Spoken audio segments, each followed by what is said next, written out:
Okay, good morning, everyone. It's August 20th, 2021. We're continuing the ICF arbitration between the County of Woodlands and the Town of Whitecourt. Council, is there anything we need to deal with process-wise before we move on to questioning of Mr. Tim Shishin? Not from my end, Ms. House. Ms. Roberts? No, nothing. Thank you. Okay. So, Mr. Tim Shishin, thank you for coming back again. Can you acknowledge that you're still under your promise to tell the truth in this hearing? Yes. Thank you. Mr. Ward, are there any initial questions you have? No, Ms. House. Okay, so over to Ms. Roberts for your questioning.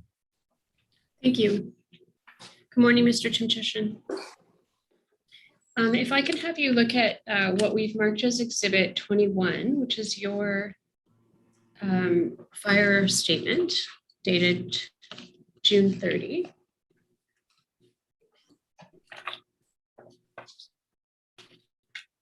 That's, if I can have you turn to page 1, please.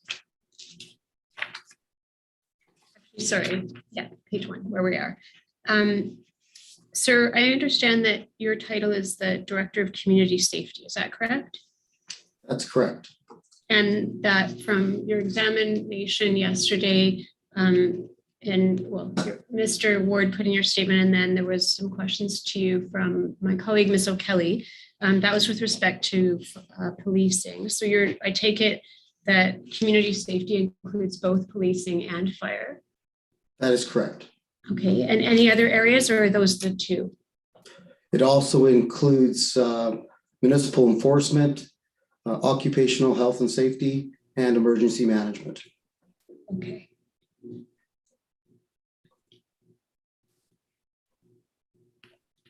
And how long have you been in that position, sir? Almost 4 years. Okay. And were you employed with the town before taking this position? No. Okay. So what's your prior work history before taking this role? Before this, I was the Chief Legislative Officer for Parkland County for 21 years. And just prior to that, I was the Chief Administrative Officer for the County of Barrhead. Okay. And so I take it you're not a firefighter yourself, is that correct? That is correct.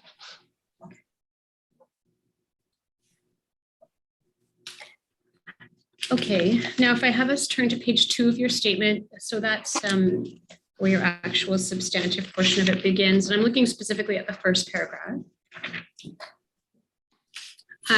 You define the Whitecourt Fire Department, WFD there. And you say that it's constituted and operated by the town of Whitecourt. I take it that the fire department is a department or you can define it differently than department, but it is within the municipality. It's not autonomous or separate from the town, correct? No, it's one of the departments that I oversee in my position as director. Okay, thank you. And funding for the Whitecourt Fire Department includes monies that come from the town and the town's budget, correct? Correct. And then historically, it's also included a cost share contribution from the Woodlands County, correct? That's correct.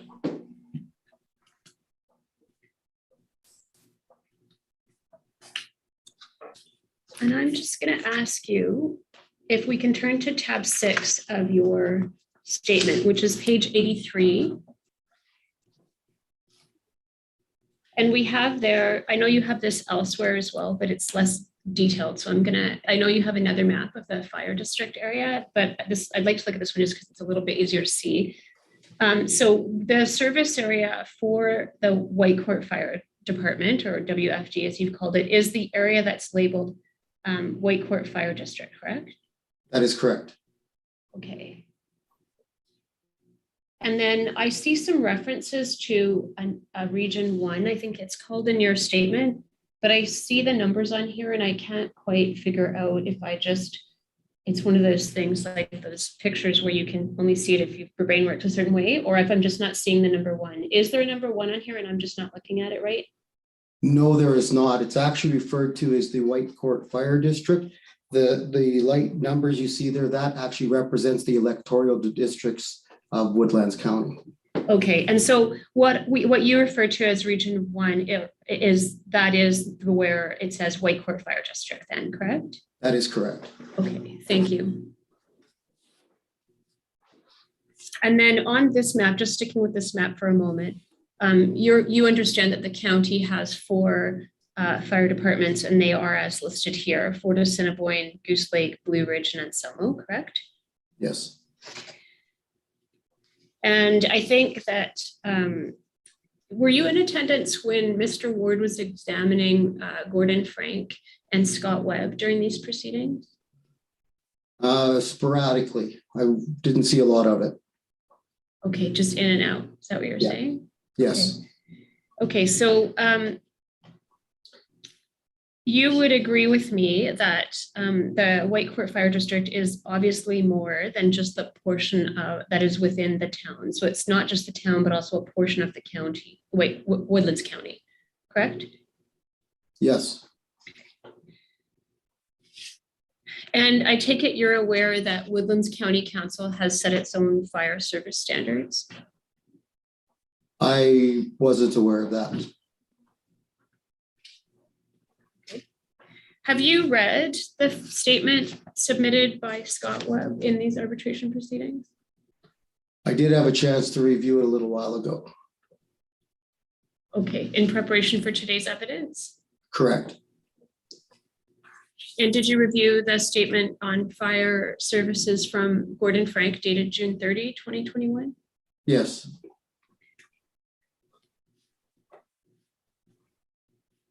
And so prior to reading Mr. Webb's statement, you were not aware that there were fire service standards set by the county's council? I could assume there would be standards, but I didn't have a copy of the standards that I could, to prove or to suggest anything factual to me. It was just, I would assume that they would have their standards within their other districts. So, and that would be the 4 that we talked about a moment ago. On this map that we're looking at on page 83, it would be the other 4, not the Whitecourt Fire District. That's correct. Okay. If I can just have us turn to tab 3 of Mr. Webb's statement. It's page 11.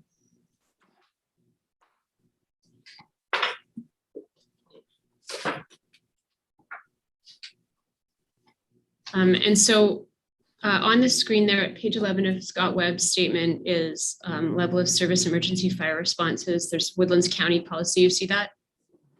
Yes. Okay. So you did have a chance to see this when you recently reviewed Mr. Webb's statement, I take it? I did read it when I recently reviewed his statement. Yes. Okay. Thank you. And you'd agree with me that that's the standard that is to be met by fire departments attending each of those 4 regions, the Fort Assiniboine, Goose Lake, Blue Ridge, and Anselmo fire districts? Again, not being part of the county organization, I can't confirm that, but I would assume that to be the case. Your understanding of fire service levels is if your fire department attends in an area where a service level applies, that's the level to which service is to be delivered unless some other arrangements is made, correct? It should be, yes.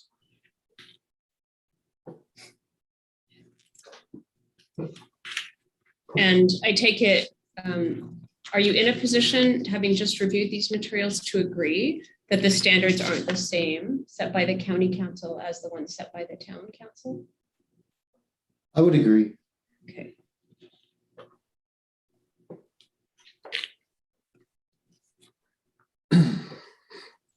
And if we can go back to paragraph 1 of your statement, please. It's on page, I think it's page 2. Thanks.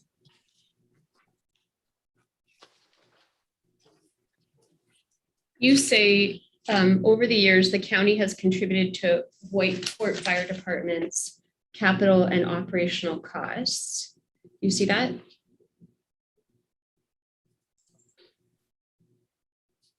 I think the second sentence in your first paragraph. Oh, yes, yes, I do. Okay, thank you. And then in addition to that, you would agree with me that there are also capital assets. I think you referenced them elsewhere in your statement. There are also capital assets that are stored at the Whitecourt Fire Department. Sorry.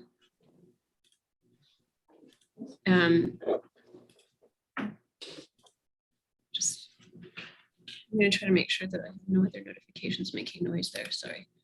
Right. Sorry, the Whitecourt Fire Hall. There are capital assets at the Whitecourt Fire Hall. Sorry, my introduction was interrupted by a beep. You would agree that there are not only contributions from the county to capital and operating costs, but also to the assets that are, there are three in particular at the Whitecourt Fire Hall that are co-owned, or two that are co-owned, sorry, and one that's owned by the county, correct? Actually, I'm only aware of one unit that's co-owned. Is that the rescue? No, that is the fire pumper engine.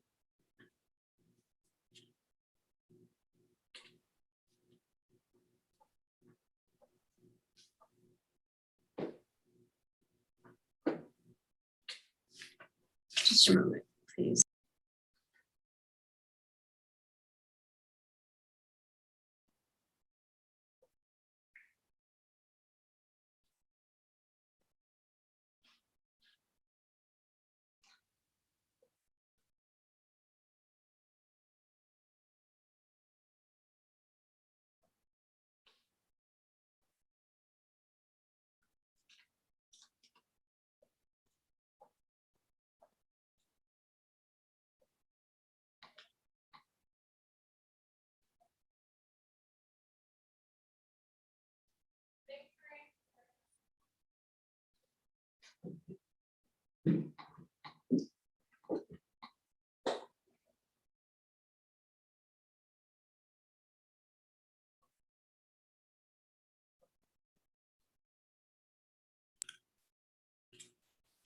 Mr. Timshishin, my understanding is that there's a mini pumper that's at the county, the Whitecourt Fire Hall, correct? That's That correct. is, and that one's owned entirely by the county, correct? That's correct. My apologies. In addition to that, there's a tender that's owned entirely by the county, correct? That's correct. And there is an engine that is co-owned 50% between the town and the county, correct? That's correct. And it's not your understanding that there is, sorry, also a rescue vehicle that is co-owned? It's not my understanding, no.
Mr. Chimchishan, there is a rescue vehicle that was purchased approximately 5 or 6 years ago, correct? Located at the Whitecourt Fire Hall. That's my understanding, yes. And you don't know whether that vehicle was purchased equally in equal parts between the town and the county? My understanding was that that vehicle was purchased by the town, and the county and the town jointly submitted a grant application to assist in funding the unit.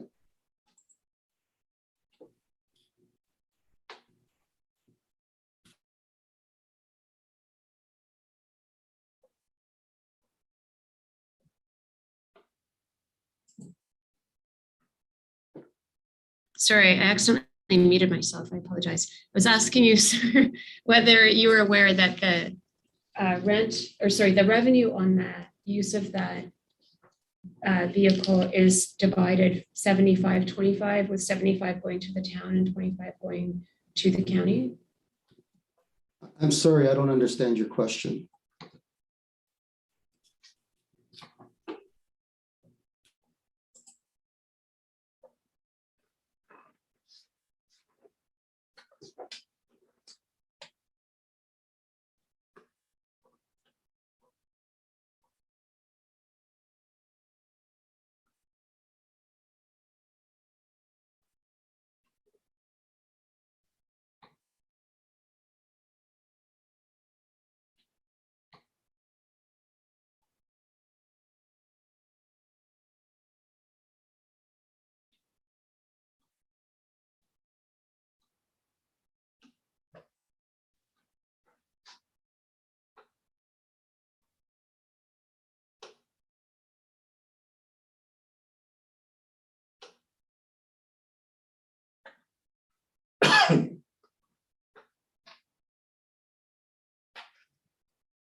Sorry, Ms. Antler, I keep speaking when I'm muted. I'm looking at Mr. Frank's fire statement. Can we pull that up as well, please? And if we could turn to tab 4.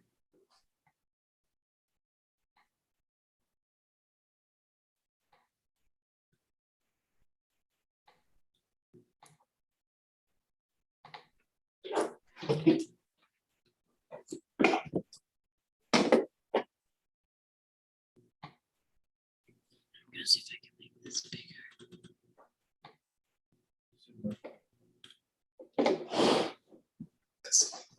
And sir, if I have you look at page 27,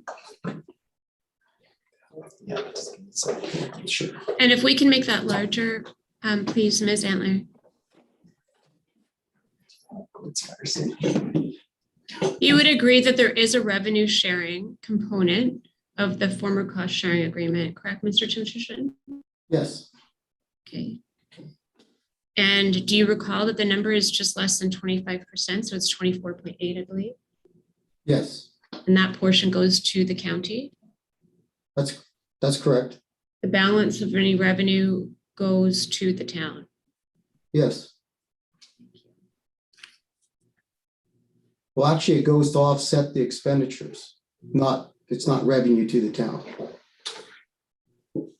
The cost to operate the fire department, and then the allocation of that is offset by those revenue numbers. Is that what you're saying? Yes. Cost share is calculated on the net amount. After the offset is what you're saying. Correct. Yeah. As it's set out there in Schedule C under the various entry items, right? The reconciliation is what's set out in the blue under the fire department on Schedule C that we're looking at right now. Is that That's right? correct. Yes.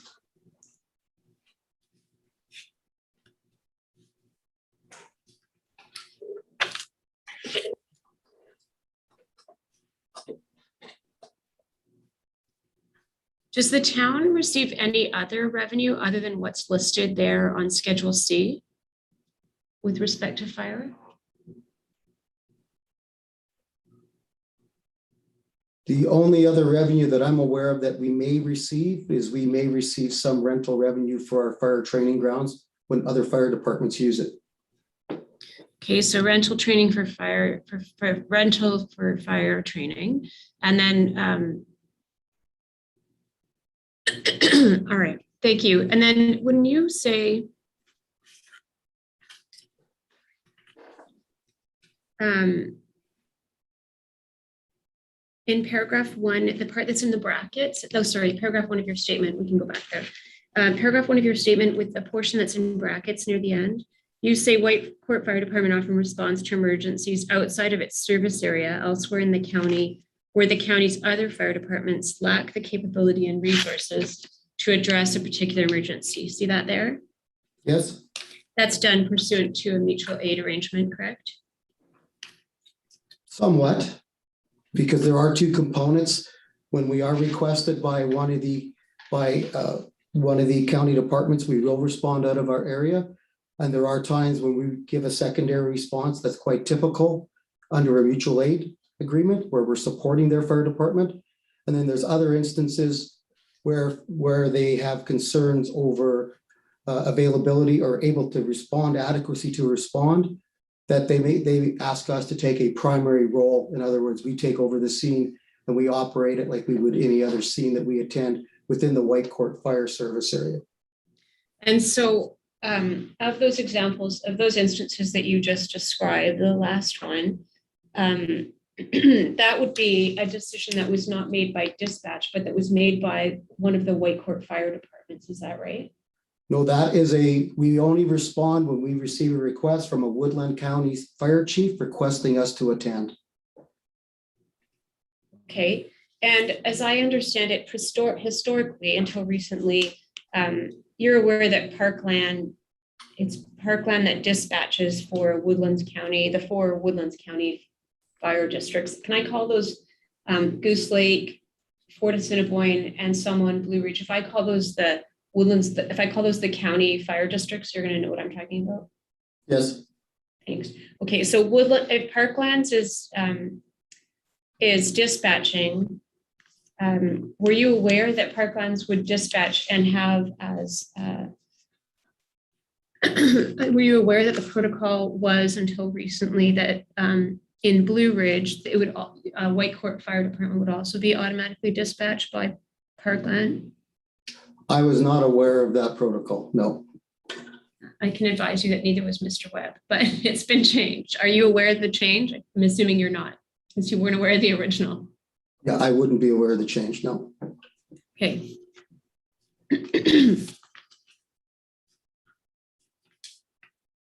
So let me go back to your examples. Can we walk through them one more time? So the last one you're saying, when a fire chief from one of the county fire districts calls not you personally, I mean Whitecourt Fire Department, then you will attend and take over. And I assume that could be because if you're asked to do that, correct?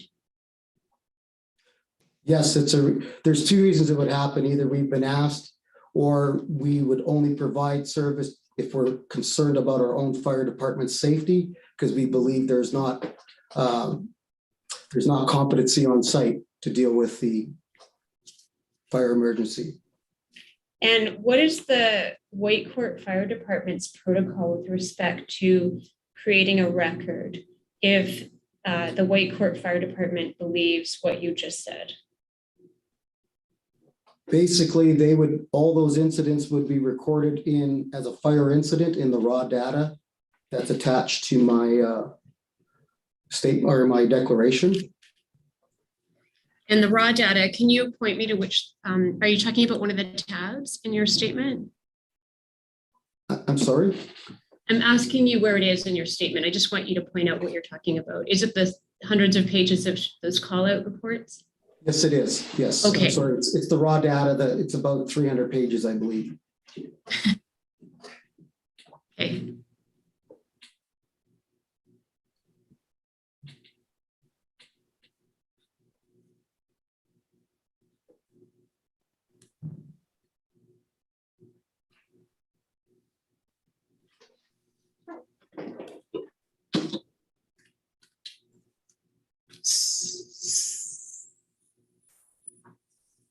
So for example, if I have us turn to, I'm just going to pull one up, and I'm doing this randomly, so I'm not doing it with any sort of premeditation, and it may not be able to illustrate what you're looking for, but let's try to walk through it together. Page 358, please.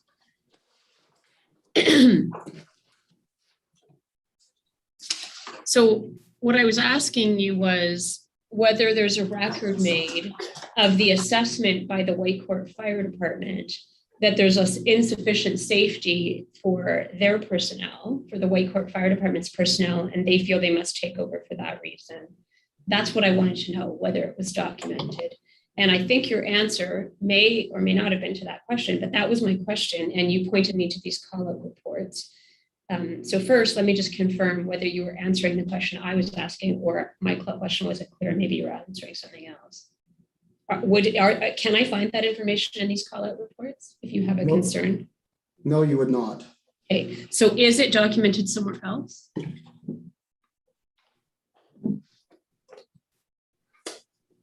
In 2020, we actually started documenting in our reports which ones are secondary and which ones are primary responses. And sir, you're responsible for OHS, Occupational Health and Safety, for the town, correct? That's correct. And if you had a concern about your personnel's occupational health and safety, you would have a duty to record that, correct? Correct. And so what you're telling me is that it's not recorded if you have that concern and you put your people in first place instead of second place because you have that concern? What our concern would be, we would refuse to provide service. If we were not certain and we believed that we were risking the safety of our employees, we would just refuse to provide service. Okay, I follow that completely, but I don't think that's what you told me earlier. What you told me earlier is that you'd step in and take over. And so what I'm wondering is, let's go back to that example. If you stepped in and took over, not because you were asked, but because the personnel who attended the scene felt that was the safest, that was the way to keep your people safe, if I can put it that way. I think that's what you said, and I'm just going to give you the chance to correct me if I've misstated it. I didn't intend to do that, but am I getting that right? No, you're not. Actually, what happens is the Woodland County Fire personnel on scene are in charge. If we go there and we say, look, we're uncomfortable putting our people at risk with you in charge of the fire scene, we're not going to respond. If they wish to turn the fire scene over to us, then we will continue our response. Otherwise, we would go home. Okay. It's their choice to turn the scene over to us at all times. And does that get documented anywhere? No. Okay, thank you.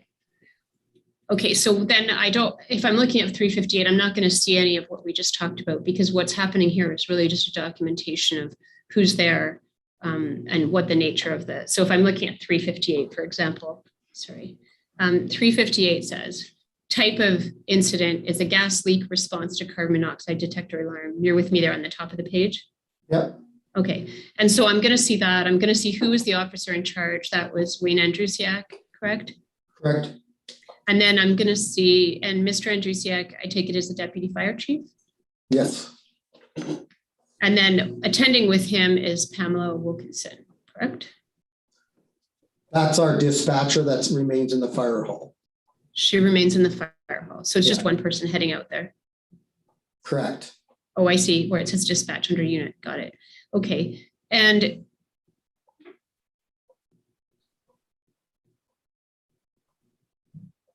okay.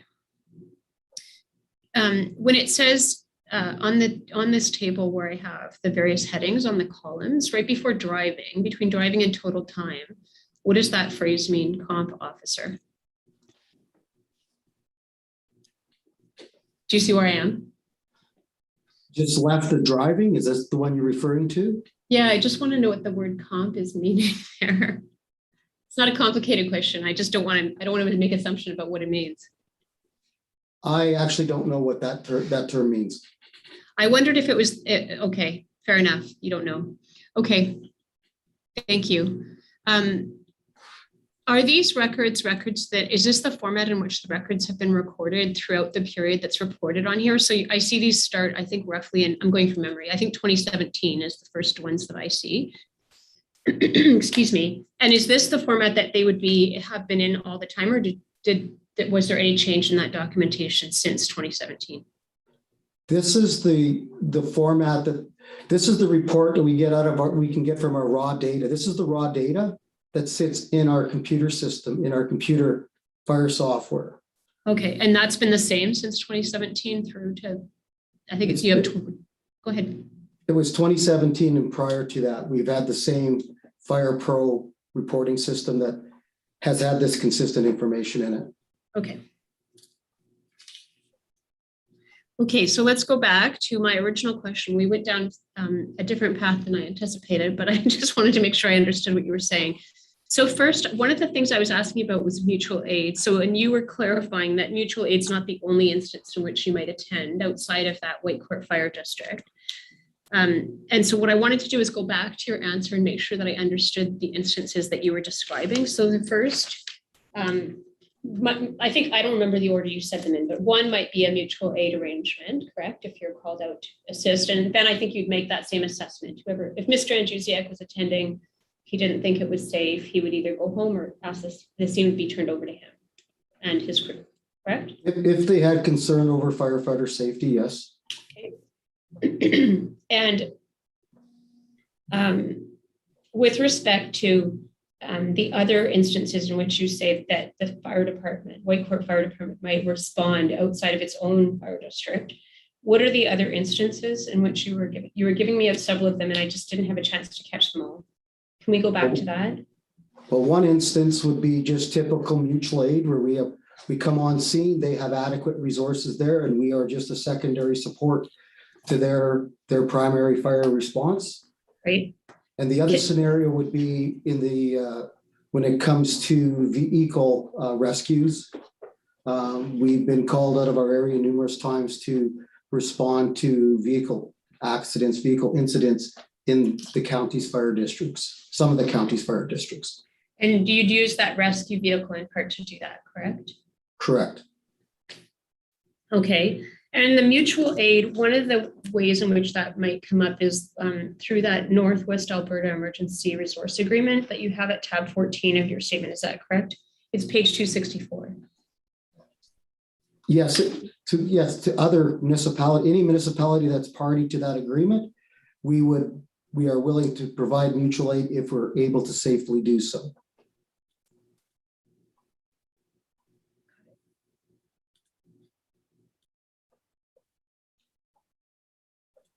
Thank you.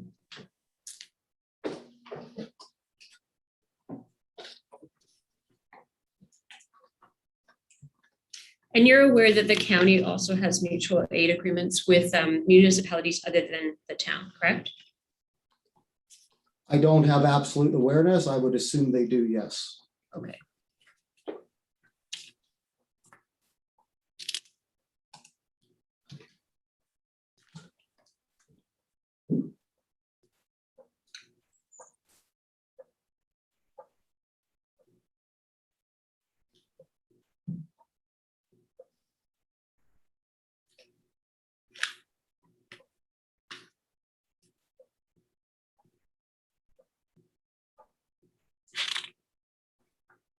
The first sentence in paragraph 2, where you say paragraph 3, my apologies. Paragraph 3, where you say fire services are very important to ensure the safety and well-being of residents in both the town and county. That's sort of, I know it's motherhood and apple pie, but that's your understanding, correct? Well, it's really driven out of, when you look at our service levels, we have 4 primary goals that we have when it comes to our service level delivery. And are you looking at, can we turn to your service level? So your service levels as of January 2021 are at tab 11, page 109. I think you may also have put them in your statement, but let's go there since that's in front of me now. So page 109 of your statement, these are the current service levels. Am I correct in understanding that? That is correct. And to answer your question, that follows our priorities for the Whitecourt Fire Department, which is life safety, incident control, property conservation, environmental protection. Those are always our priorities in sequential order. Right. You're saying the hierarchy, 1 is the top priority and 4 is, relatively speaking, the lowest of those 4. Yes, that's correct. Got it.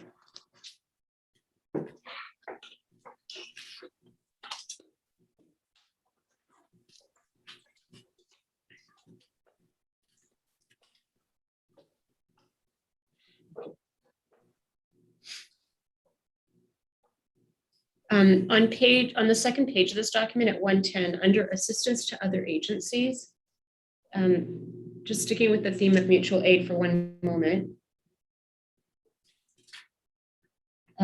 You have mutual aid listed there, and then on the column that says service level, you say respond to requests in accordance with mutual aid agreements. Is the town party to other mutual aid agreements other than the one we spoke about at the Northwest Alberta Emergency Resource Agreement? We do have one to my knowledge, we have one very dated mutual aid agreement, kind of with the county, because it was made with the ID previous to the county being formed. Other than that, we do have, that's the only one I'm aware of, because the other ones have done would have been party to the Northwest Mutual Aid Agreement. Okay, so that at tab 14. Yeah. Okay, and I think that I might be guessing a little bit, but if I can just follow your lead there, the agreements that came from the ID, and that means improvement district, correct? That is correct. Yeah, and that was pursuant to the bylaws. You have a couple of them in your statement. They're at page 8. The first one's at page 84. So that's tab 7. And I think that's the first one you include there. And then you also include when the county, the predecessor to the county became the MD of Woodlands. And I take it that what you mean is like there were mutual aid agreements pursuant to these bylaws where there was a consent to provide service, correct? Correct. At this point in time, this is the only mutual aid agreement I'm aware of that we would have with Woodlands County. And then after that, it became sort of subsumed within that. I think functionally, does it become subsumed within the cost share agreement and the terms of that are arranged? I'm sorry, can you repeat that question? Has there basically just been like a handshake arrangement that's going to continue? And then other than that, there was the cost share arrangement between the county and the town? County and the town? That's my understanding, is that up until this point, we haven't negotiated a new agreement. So we had a kind of gentleman's agreement to keep using this in the interim, but that's just my understanding. Okay, fair enough. Thank you. And so I didn't find a mutual aid agreement either. So that's really what I wanted to understand. There's sort of just been a common understanding that you have a mutual aid agreement of sorts that's just sort of been passed down intergenerationally since these bylaws were passed. But nobody's actually documented in a separate agreement like current other mutual aid agreements, possibly between other municipalities. Is that right? You didn't find one, you didn't find a written agreement anywhere either, is what you're telling me? A newer one with Woodlands County that's newer than this one? Yeah. No, I have not. Okay. And to your knowledge, there's never been a refusal as between the fire departments to provide mutual aid. No, there is not. Okay. I mean, other than perhaps in an individual incident where a safety issue might come up that you mentioned earlier, other than incidents that are one-offs like that. Okay. To my knowledge, we've never refused to provide service. Okay.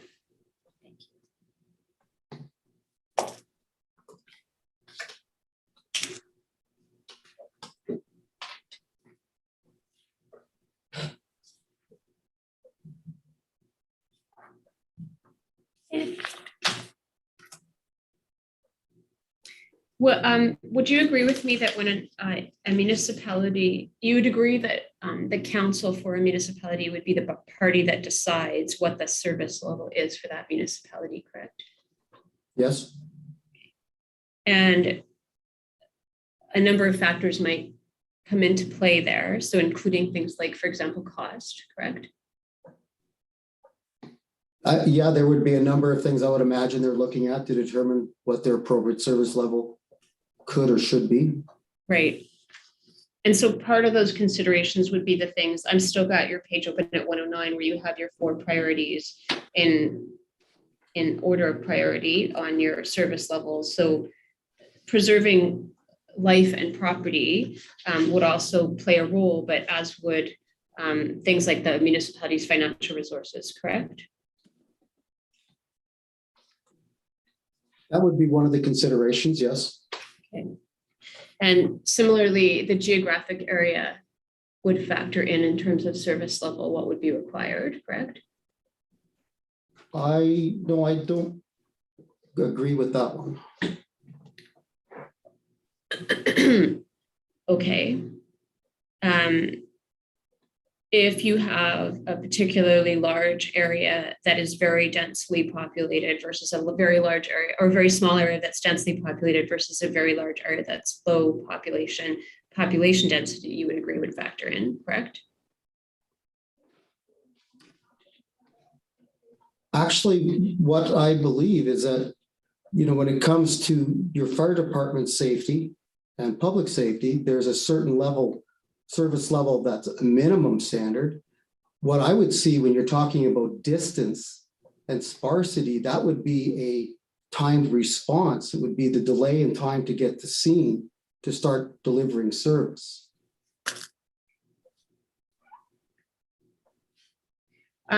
Let's use your service levels as an example. Not every fire department covers wildland fire suppression, correct?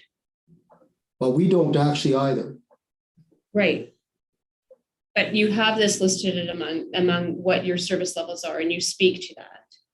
You respond to assistance requests from AAF, which is Alberta Agriculture and Forestry. It says that here, correct? That's your service level. And what that refers to is that we do a structural response within that green area when requested. We don't actually do any forest fire or grass firefighting in the green area. And similarly, the council for the town has decided that with respect to industrial and commercial fires, incident priorities are the preservation of human life, correct?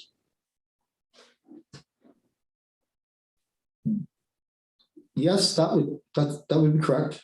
Okay, and then also when it says under service level, put out the fire, that would be so long as you can preserve the safety of the people that are responding, correct?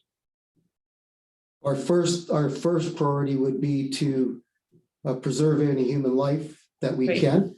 Yep. And then we would start to mitigate the fire. Okay. So the Whitecourt Fire Department is not an industrial fire response team, correct?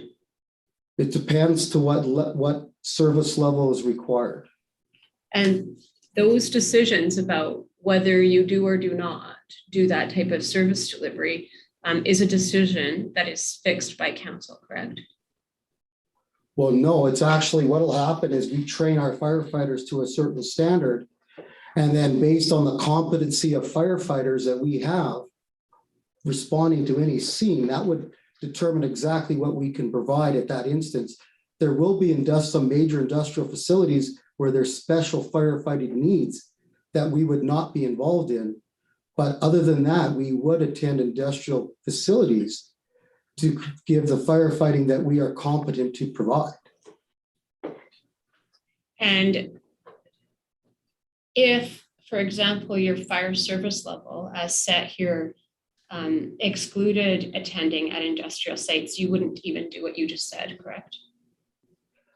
Well, even if you have a major industrial site that does provide its own firefighting services, specialized firefighting services, we still may be called upon to do rescue services on that site.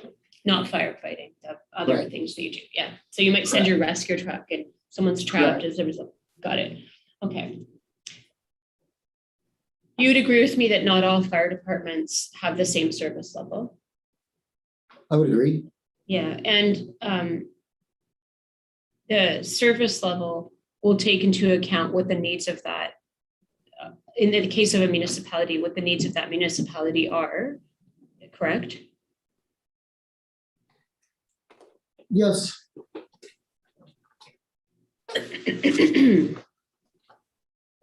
In an ideal world, everybody would have maximum fire protection available and service levels would be exceedingly high at all times. I appreciate that, sir. What I'm trying to get at really is just there are constraints on that ultimately, including financial ones, correct? I don't understand what you're asking me. There are financial constraints even on complying with the 4 items at the top of your fire service levels there. life safety, incident control, property conservation, environmental protection. Woodlands Fire Department has a budget, correct?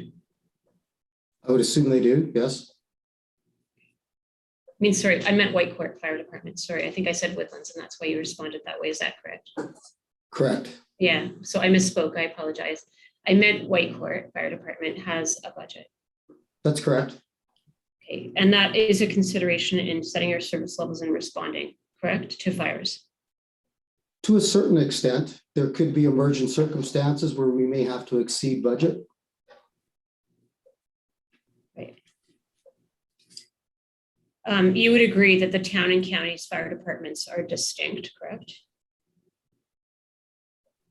Yes, And Woodlands County and its 4 fire districts do not, and fire chiefs do not dictate the service levels set by the town, correct? that's correct. And similarly, the town has no authority to dictate what service levels are set by the county. That's correct.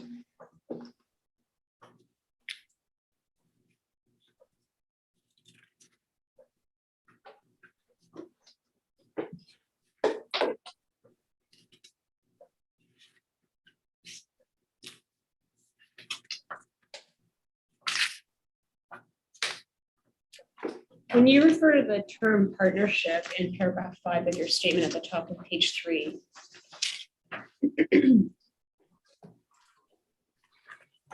what do you mean by that?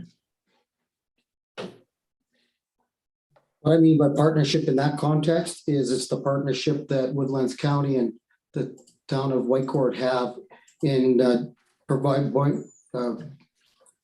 jointly sharing in the costs of providing fire services.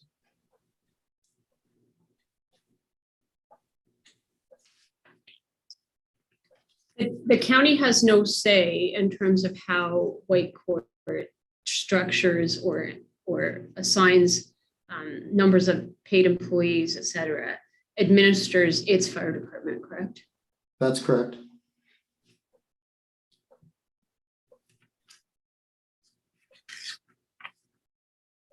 All staffing decisions for Whitecourt Fire Department are made by the town of Whitecourt, correct? That's correct. And all accounting decisions about how to allocate expenditures within the town's budget are made by the town alone, correct? For the most part, there could be some of the requirements within the cost share agreement that we would budget a certain way. For example, we would have a budget number for the county, our firefighters that respond to the county fire calls, so that we could track those costs as the county's 100% responsible for them. Right, but that would still be the town administering that and handing a bill over to the county to pay, correct? Oh, yes, that's true. Yeah. Am I correct in understanding that the only time there would be sort of joint decision-making would be if there were items pursuant to the cost share agreement or otherwise where the town and county had to cost share something? With respect to fire, sorry, I'm only talking about the fire department. Yes. Okay. Yep. In excuse me, in paragraph 5 of your statement, you refer to the Woodlands County Regional Fire Chief Services Concept Model Study. It's at tab 4 of your statement. Yeah, that's on starts on page 42. I take it you reviewed this before you attached it to your statement? Yes, I have. Okay. Do you know Mr. Kirkpatrick? I do.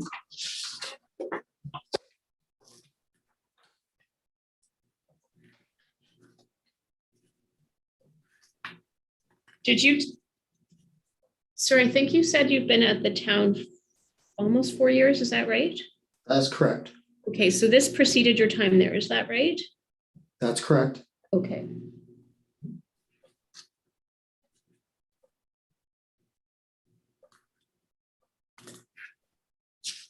If I could have us turn to page 45, please.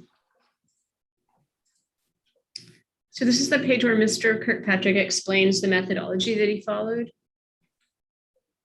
Apart from reading this document, have you talked with anybody at the town about this? The investigation that Mr. Kirkpatrick did that resulted in this report? I have discussed this report with my fire chief on occasion. Is that Brian Wynn? That is correct. Okay.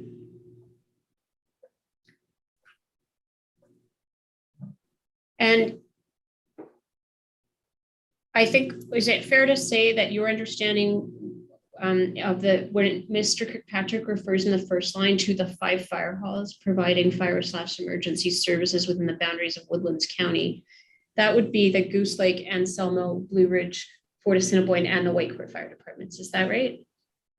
That's the way I would interpret that, yes. Okay, me too. I just wanted to make sure we're on the same page.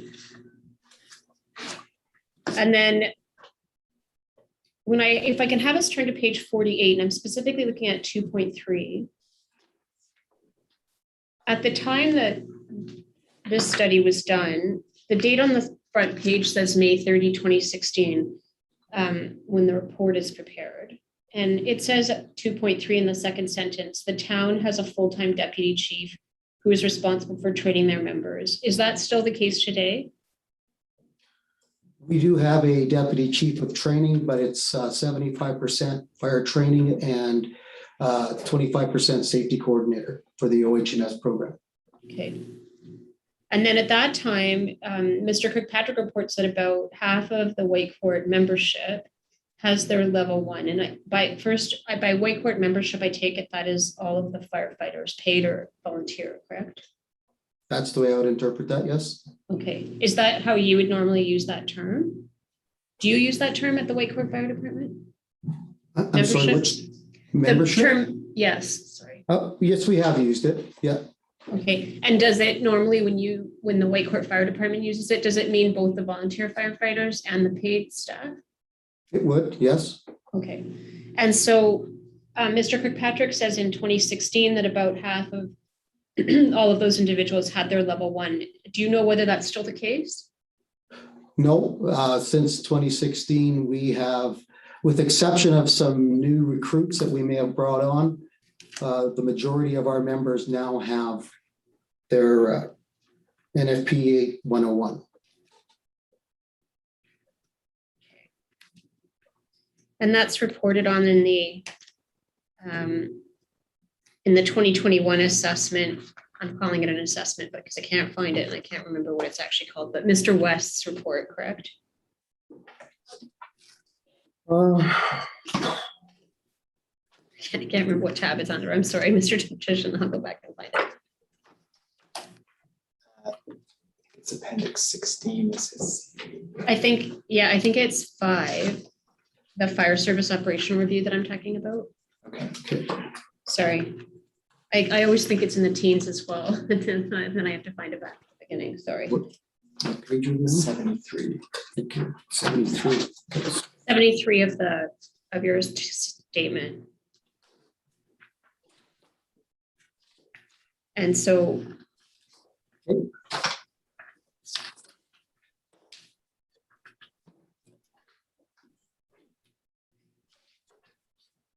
it says under, if we could go to page 76, my apologies.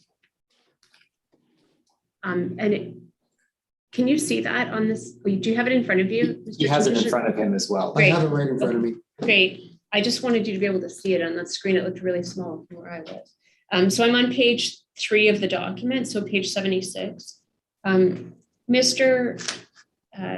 West just really talks at quite a high level about the training here. And are you referring to, I'm looking at the third paragraph down under the heading training on page 76 of the statement. So page 3 of his review.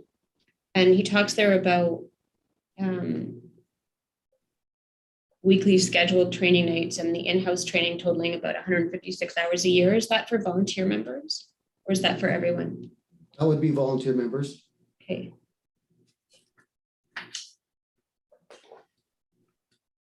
And then here, he says the 1041 fire service instructors are the folks that deliver the training. And then he also talks about attendance to training sessions. Do you know what he means when he says here, no certainty of how many firefighters are available? Not all volunteers may be able to attend training on a specific day and time. And so you offer it at different times? Yes, Okay. Okay, and I see that the levels of training and the OHS code of practice is set out on pages 77 and then carries on to 78. And what, if I understood your evidence a moment ago, what you're saying is that all of the current volunteers as well as the paid firefighters have level 1 and they're trained to the standard that's at the first line on the table on page 78, is that right?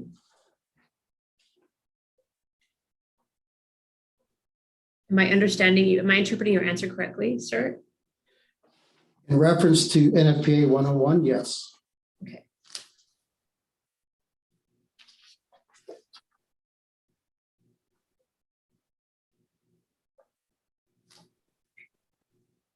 And so level 1 is for any defensive structure firefighting. That's the service level, correct? That's correct. Okay. And then he notes here level 2 is for offensive responses, correct? That's correct. Okay. And I have a sense from Madam Arbitrator that she may already know this, but just to be sure that I haven't left any stone unturned, offensive firefighting is when we're in the attack the fire, we go in and we may enter the building, etc. Correct? Is that right? That is correct. Okay. And defensive is we're staying outside and we're fighting the fire with whatever means necessary, including water. Correct? Defensive may be more where you're just protecting surrounding buildings. So you might be hosing down the building next door so it doesn't catch on fire from the building that already is on fire. Correct. And you're not entering. Even when we're on the offensive, we may not enter. It may just be an outside offensive attack on the fire. If we believe it's unsafe for a firefighter to enter, we will not enter the building. And on defensive, are there any instances where you would enter the building if there's a fire actively engaged? No.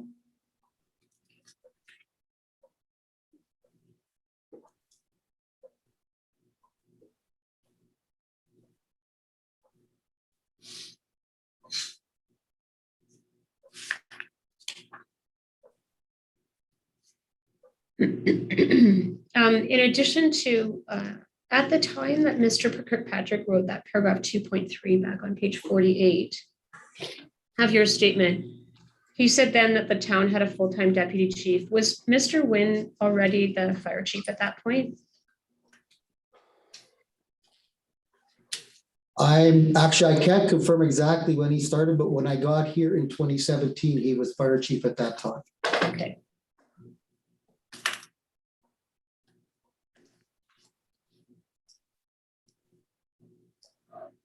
Okay, thank you.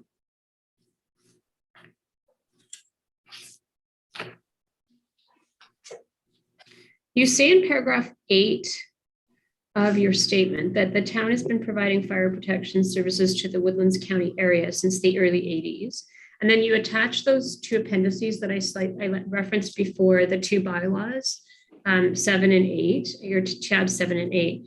And you're saying the Woodlands County area, I take it, because in the first one of those bylaws, bylaw 579, it was actually called an improvement district at that point, correct? Is number 15? That's correct. Thank you. And then in number 2, it was the MD of Woodlands as opposed to Woodlands County, correct? Yes. I'm just wanting to alert everybody that Mr. Frank is leaving the room briefly. I'm content to continue unless something contentious arises, in which case I can let you know, and I'll let you know when he returns, unless Mr. Ward, you'd prefer that we wait. Oh, that's fine. Thank you. Okay. Ms. House, is that acceptable to you? Yes. Thank you.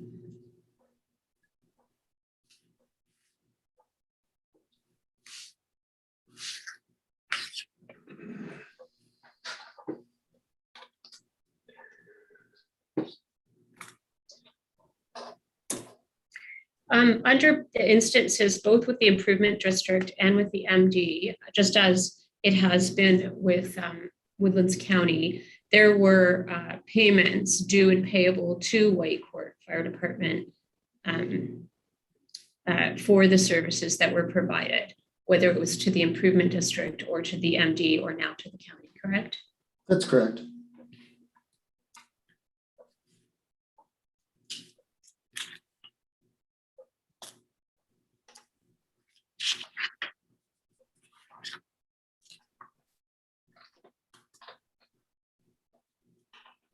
And I assume as that you have no evidence to suggest that payment wasn't made for the services provided by the town fire department throughout that historic period. That'd be correct.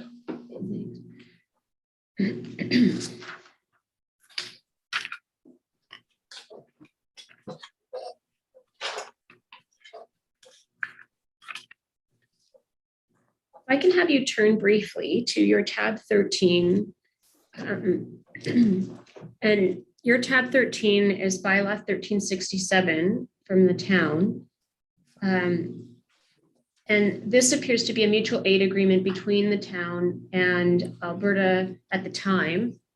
So the time is April of 2024. I'm not sure if that would be possible. Mr. Frank is back.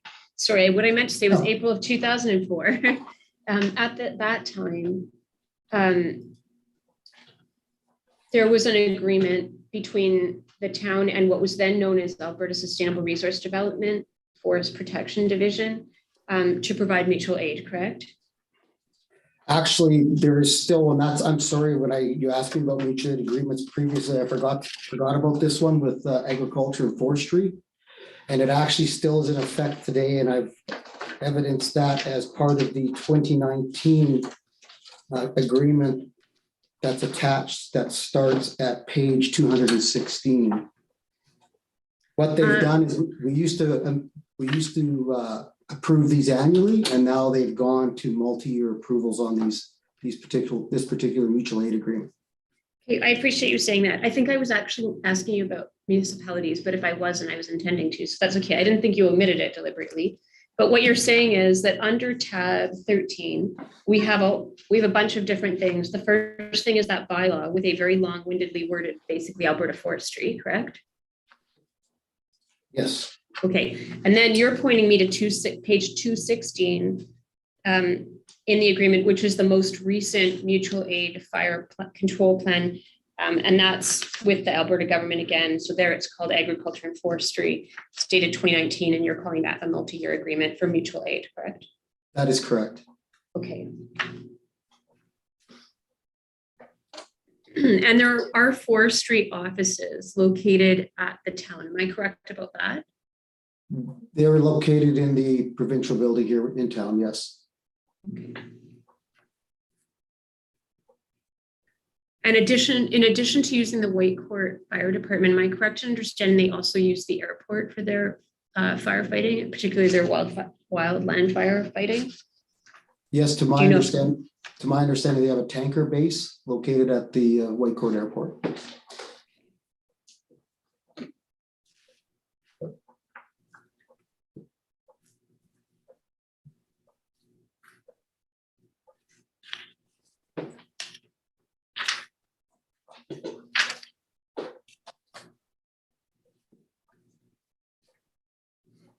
Am I correct in understanding that where there is a mutual aid agreement, I'm just going to drop a hypothetical example. If Whitecourt Fire Department was asked to attend on a mutual aid, that the services that it provided would be charged out to that another municipality outside of the fire district, that's for Whitecourt Fire District, you would then invoice for that service in accordance with the provincial rates, correct? That would be correct.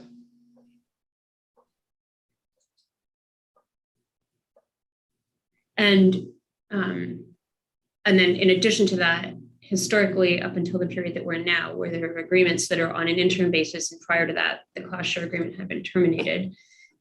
With respect to Woodlands specifically, the Woodlands County and Whitecourt had an agreement that was separately contracted for with respect to the cost, and that would be arranged through as part of the cost share agreement and reconciled annually, correct? Is that too long? Want me to ask that differently? Yes, please. I apologize. That means I need more coffee. I'm sorry. What I'm trying to say is you have the mutual aid agreements. In addition to that, you have a special arrangement, or historically you have had a special arrangement with the county. So Woodlands and Whitecourt would had a cost share agreement, and the amounts payable for those fire services were addressed through that cost share agreement. And specifically, we looked a little bit earlier at that Schedule C, and so there's a formula there about how that's supposed to work, correct? I'm trying to understand your question. I got a little lost there. It's like, are you asking about, because if it's mutual aid between the town and the county, we don't charge one another. It's provided. Right. Yeah. If it's. No. I'm saying separate from the mutual aid that you might do for another municipality if called upon, correct? Yes. Okay. There you would be charging, right? If the mutual aid agreements in place allowed for that, yes, we would. Okay. And then with respect to Whitecourt and Woodlands, if there's a call for mutual aid, it's covered by the cost share agreement. In the sense that to the extent that there are costs and there are call outs, you calculate that yearly and you charge through the agreement. Is that right? If it's in the county, they would be charged, under the principles of the cost share agreement, with them being responsible for that call out time, those members that are called out into the municipality. Right. And that's part of the annual cost share contribution. It's not a separate invoice. Right. And it's calculated based on the call outs, whether it's a highway call, whether it's a fire, et cetera. To my understanding, yes. Okay. And for highway calls, for highway motor vehicle calls, for example, the town also gets funding. The Whitecourt Fire Department also gets funding. Sorry, is it the Whitecourt Fire Department that gets funding from the province, or does it just go into town revenue? What it does is it actually goes into the revenue in the fire department budget. So it's offset against the expenditures pursuant to what was the cost share agreement before we calculate the net cost share amounts. Okay.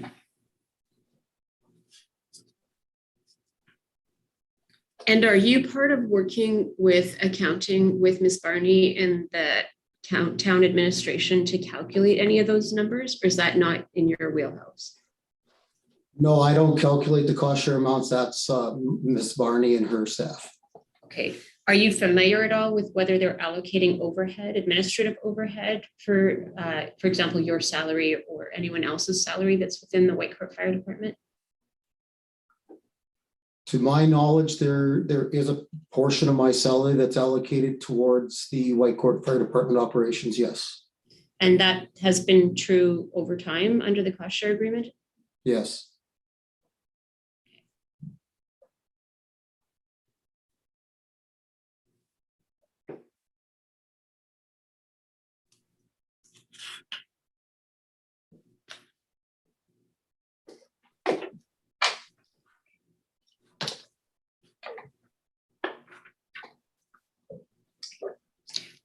If I have you look at, excuse me, paragraph 15 of your statement, it's on page 4.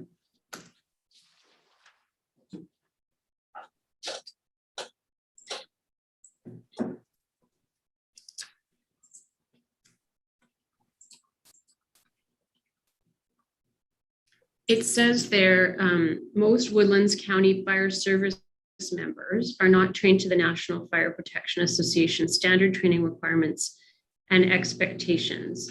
You see that? Yes. How do you know that? From the 2021 Fire Services Review. What is that?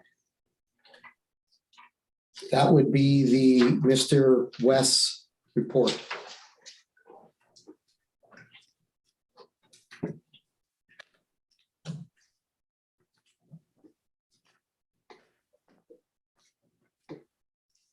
Can you point me specifically to where he says that?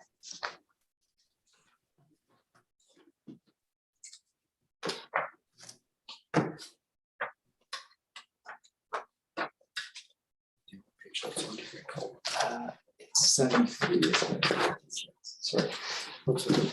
Sorry, yeah, it starts at 73 and it runs through, I think, 81, sorry, 82, but 82 is just a blank page.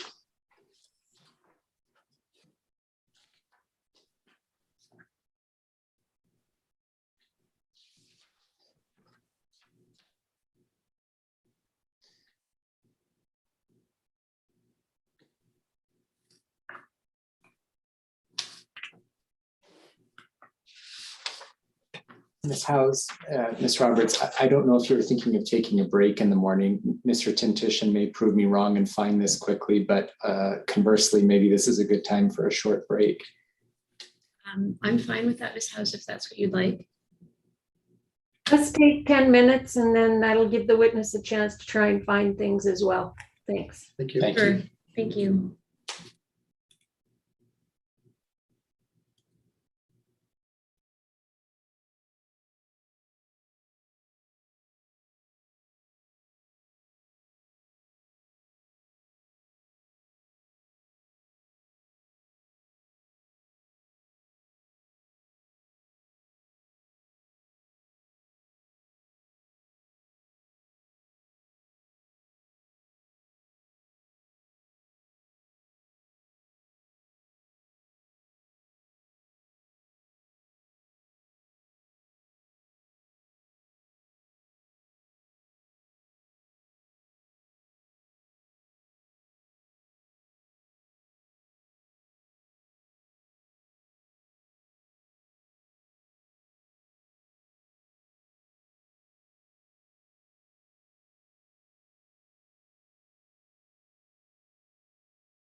Whenever you're ready, Ms. Roberts.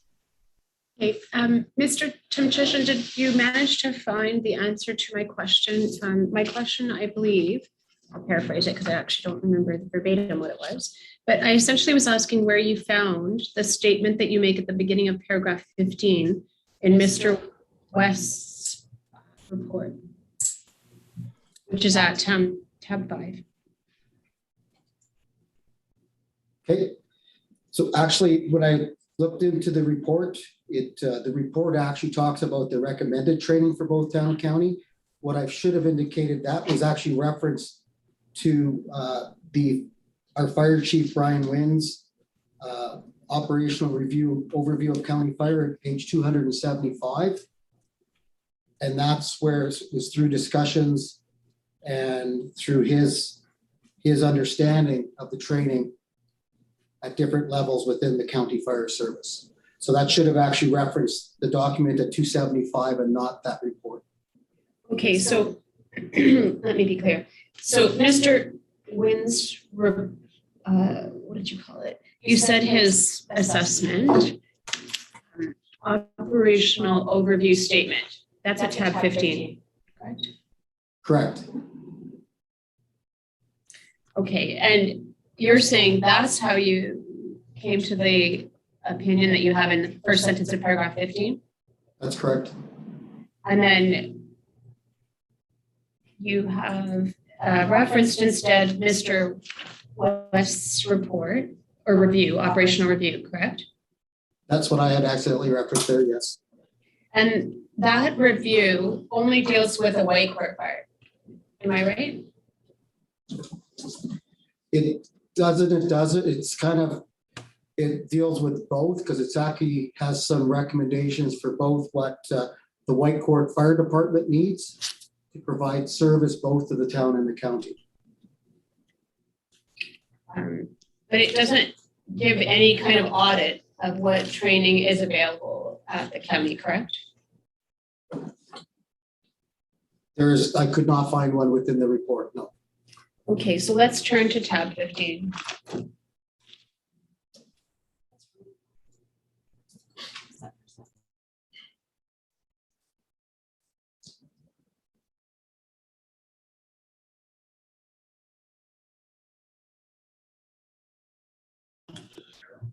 Okay, so if we turn to tab 15 at page 275, Mr. Wynn calls this operational overview of county fire. Do you have any idea when this was prepared, Mr. Timchishan? It would have been prepared probably around mid-June sometime. Of 2021? 2021, yes. I don't see any dates within this document as to when the observations that Mr. Wynn claims to have made, specifically starting at the 4th paragraph down, or even in the 3rd paragraph, the last line, when he talks about Blue Ridge and Anselmo fire departments, he says in the last line, in the past, they have had members respond with an engine and a single person to a vehicle fire on the highway. You see that?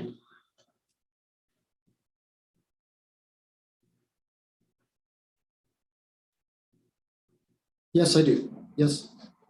Okay, no idea when that observation was made, I take it? I don't know the specifics of when that incident occurred, no. I guess we're all assuming that the incidents that are described in here occurred. Is that right?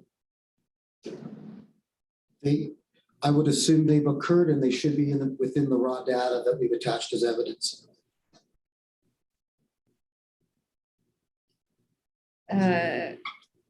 Okay, have you done that correlation? Can you refer me to one of those call out reports that relates to in the past, they have had members respond with an engine and a single person to a vehicle fire that's referenced in that paragraph 3? No, I cannot. I don't know exactly which particular incident this would be referring to. So are you saying that it's your understanding that Mr. Wynn's source of evidence are you saying that it's your information that Mr. Wynn's source of evidence is those call-out reports? Yes. Is that what he told you, that his source of information was the call-out reports? This would have been his recollection of those incidents that will be captured in the call-out reports. And and is that what he told you? Not specifically in those words, no. So how do you know that that's what's captured here? I'm sorry, I don't understand your question. Well, you just told me that that's what this is reporting on, is his recollection of those events. But how do you know that if he didn't tell you that? Well, he told me that's personally. And this that's what I asked you. Well, I'm sorry. He told me that personally, and this document captured this document basically summarized our conversation. I see. So when you were gathering information to be able to put together your witness statement, you spoke with Mr. Wynn. Am I correct about that? That is correct. And then after you did that, you then asked Mr. Wynn if he would document what he told you verbally in this document. Is that right?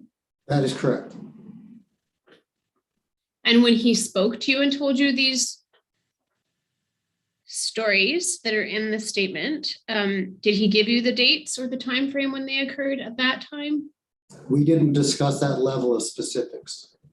Do you have any personal knowledge to support the statement that you make at the beginning of paragraph 15 of your witness statement? And just to be clear, that says, I'm going to read it out. Most Woodlands County Fire Service members are not trained to the National Fire Protection Association standard training requirements and expectations. Do you have any personal firsthand knowledge of that? Other than my conversation with Mr. Wynn, I would not, no.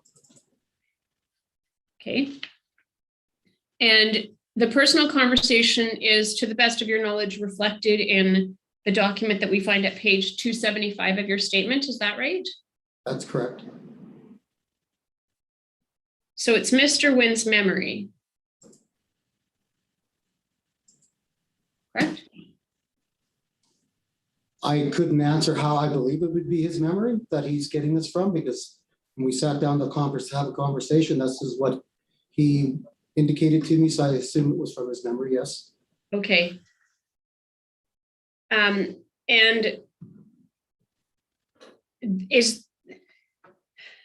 again, there's no dates on any of the other examples illustrated here. So if we can just go through a couple of them. I just want to confirm, in fairness, to make sure that maybe this will jog your memory. Paragraph 4 starts with, Anselmo Fire is in a farming community and is not always able to respond. When they do respond, it's typically the chief, her husband, and son. Normal response is they are not trained with breathing apparatus or are a new members and cannot do a fire attack. See that? Yes, I do. So by fire attack, you would say that's the aggressive response, correct? Sorry, say that again. Offensive, sorry, that's the offensive response to a fire, correct? What my understanding of what that is when they respond to an Anselmo request for mutual aid, they have been given the response. First of all, it's typically the chief or husband and son that a lot of times will respond because that's who's available at the time. And secondly, they indicate to our fire personnel that they're not trained with their breathing apparatus or their new members and they cannot do a fire attack. So that's what they're indicating to us. That's what that's intended to communicate. And have you found any records as the director of community safety. Have you found any records within the town's records to support this statement here? I have not done that analysis, no. And neither did Mr. Nguyen, I take it. I cannot confirm that. I can't speak for Mr. Nguyen. Okay, but you asked Mr. Nguyen to give you his version of events, and this is what he gave you. No supporting documentation, I take it? This is what he gave me. Based on our conversation, yes. Okay. We move on then to the Goose Lake Fire Department. It says, when they can respond, we use for tender support only. They lack training, come with a full beard, so no SCBA. SCBA is what Mr. Nguyen is referring to there is breathing apparatus, correct? Self-contained breathing apparatus, yes. And what he's referencing is the fact that you need to be clean shaven in order to have that equipment fit correctly so that it's safe for you to utilize the equipment and fight fire with it, correct? That is correct. Again, there's no time frame when this allegedly occurred, correct? These are generalities. Like I don't have specific incidents. This is generally what he indicated to me has occurred in the past.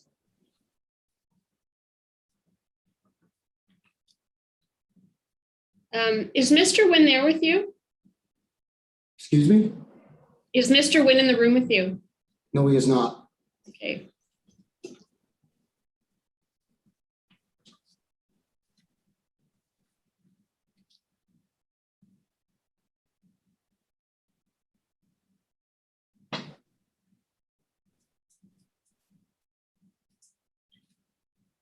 Mr. Nguyen acknowledges in the last paragraph that each fire department acts independently of each other, correct?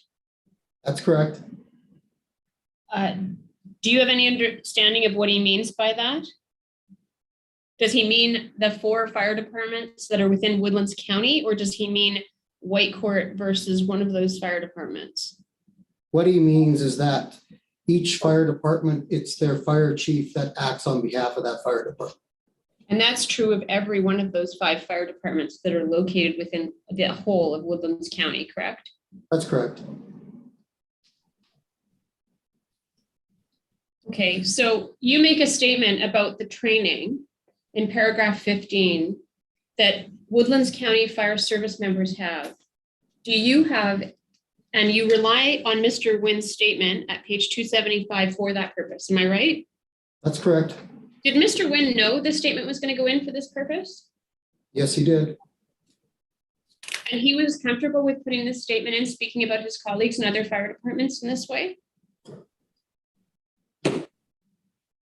I can't respond on what Mr. Nguyen was thinking when he put this statement.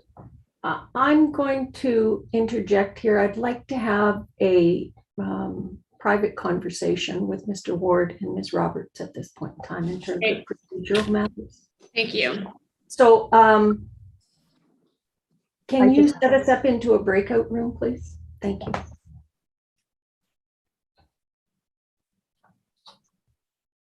Do you want the CAOs to leave for that breakout room, Ms. House? Yes, please. I'd just like to talk to council. For sure. Mr. Frank was just asking and I assumed so, but I just wanted to confirm.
They're taking 5 minutes and because they have to check something in terms of availability of another witness, and then they'll be back in.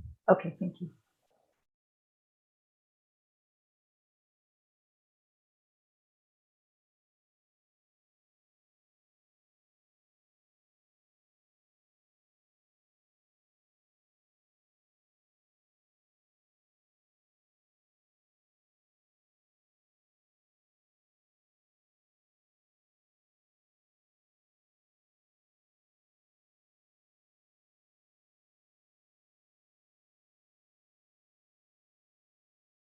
Just turn the video. This video. Can you pick the picture back on? No.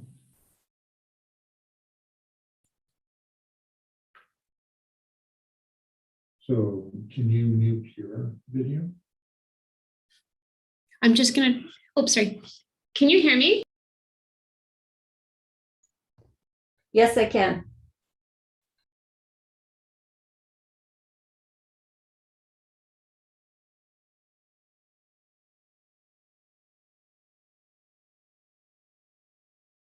Good.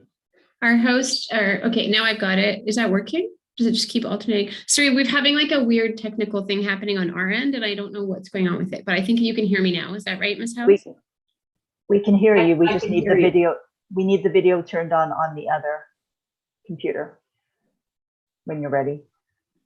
So it says. It keeps, every time I turn it on, or the Gordon Frank is turning it on, and it says you cannot start your video because the host has stopped it.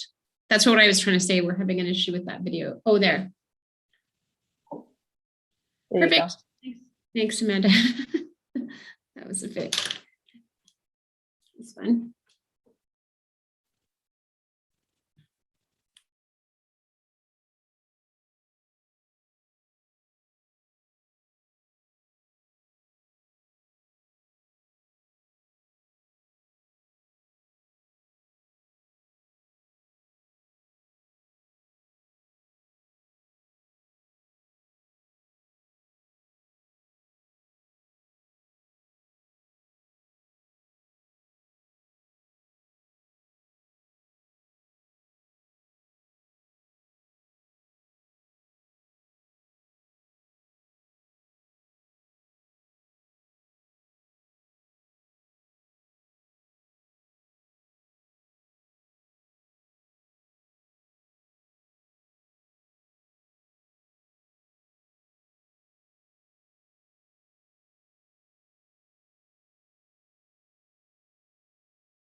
Did we lose the town altogether, Ms. Antler? They're still in the breakout room. I can close the rooms at any time, but I just don't want to do that without him knowing that he's not in a private room. Oh, I see. You've written there. Okay. Okay. You were giving us instructions. I think you were giving me instructions too, but I'd already turned my thing off. We were just having a problem. Okay. He might have gone to find the witness. So Okay. we might just give him a minute. It's not streaming right now, right? No. Well, it's live stream. I can't stop. It's not recording right now. Okay, that's what I meant. Sorry. Yeah. Okay. All right.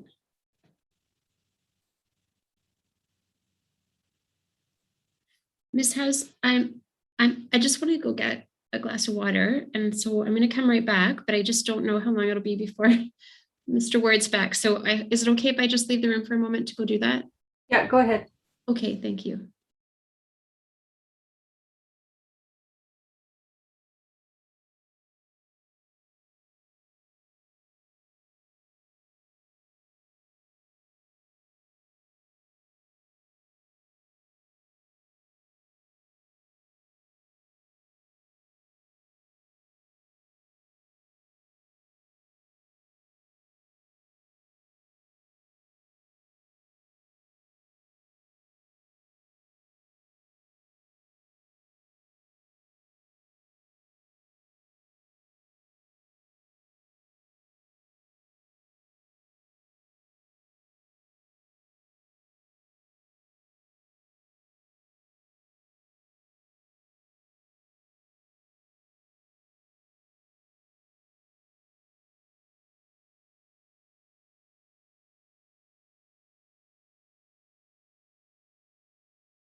Are you ready to go, Mr. Ward? Sorry, I was sitting in the breakout room. Ms. House, I understand that Mr. Nguyen unfortunately is away today. He was aware that he may be called as a witness after today, so he is available on Monday, where we could ask him the question, or, I mean, I may suggest we simply have him attend. And if you decide it's to ask an undertaking, we could do that. If you want him to be here, we can do that. But either way, to make sure the issue is addressed, we can let him know that he should be here on Monday. I'll let Ms. Roberts respond in terms of what she would prefer. It's her question, so. I'm going to address a question to Mr. Timshishin, if I may. Go ahead. I just want to make sure that I understand the information correctly, Mr. Timshishin. In paragraph 15, you make statements about the Woodlands County Fire Service members, and that's consistently the case throughout that entire paragraph. I believe that your entire paragraph 15 in your statement is about the quality of training and service delivery by by Woodlands County firefighters. Is that right?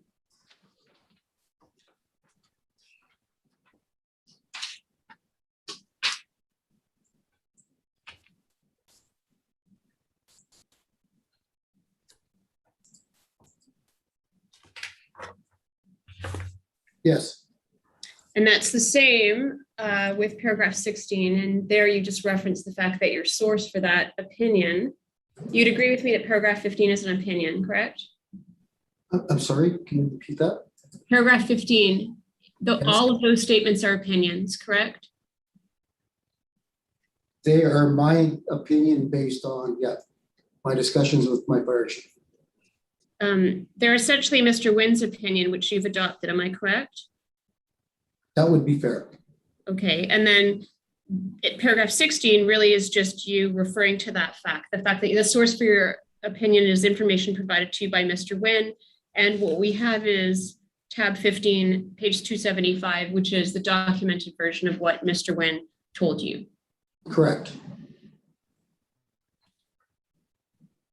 And at the time you made this statement, there was no other information, I take it, that you relied on other than what Mr. Wynn told you. That's correct.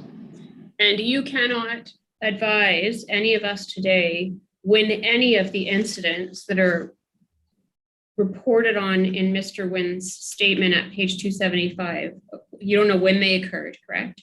That's correct.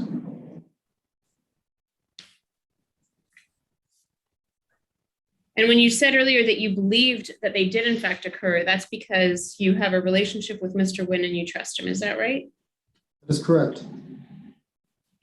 So these things could have happened 5 years ago, correct? Correct. Yep. Okay, you have no idea, is that right? Based on my discussion, I was of the opinion they were a bit more recent, but I could not confirm or deny exactly when they happened. Okay, so let me ask you another question then, and then we can decide whether we need to do anything further. With respect to paragraph 15, what you're talking about in the first half of that is training. Would you agree with me there?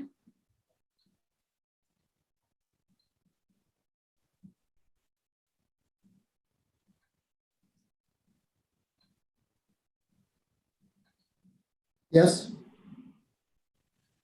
Okay, and so with respect to training, the training that's being referenced there is the training received by Woodlands, the various Woodlands County fire departments. So that would include Fort Assiniboine, Goose Lake, and Selmo and Blue Ridge, correct? The comments probably be more towards Blue Ridge and Salmo and Goose Lake, not Fort Assiniboine. We're very aware that Fort Assiniboine has a lot more training. Okay, and I think you told me that you didn't attend all of the testimony that Mr. Webb, Scott Webb, gave on behalf of the county, correct? That's correct. So you can't confirm or deny anything Mr. Webb said about the training that's currently being provided to those various fire departments members in Woodlands County, correct? Correct.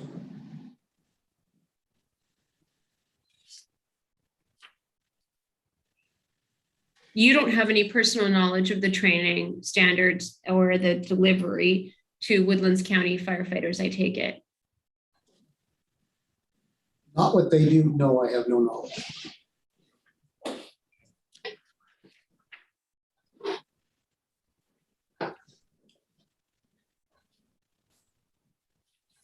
And if we turn back for a moment to tab 5, I think it's tab 5, that's Mr. Trent's review. Mr. West, Trent West, sorry. I'm going to do that more than once and I will apologize in advance, it's not intentional. Mr. West provided a review of the town of Whitecourt Fire Department. And you say he also provided some comments on the Woodlands County Fire Departments, although we couldn't find anything specific in here with respect to the training. But as I understand it, this is the only other source of information that you would have relied on, correct? What that actually, I'm sorry if I misled you. That's not what that report, it's a review of the Whitecourt Fire, but it covers both town and county responses. So it's what our fire department needs to have in order to be able to do a competent response within both the town and county. Your understanding, okay, now, You're interpreting someone's opinion, I think. Am I correct about that? That's your interpretation of what Mr. West has written?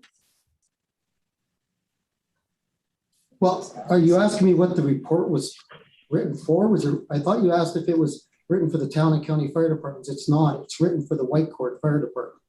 And you're saying it's also about the response from the county. Did I hear that correctly or did I mishear you?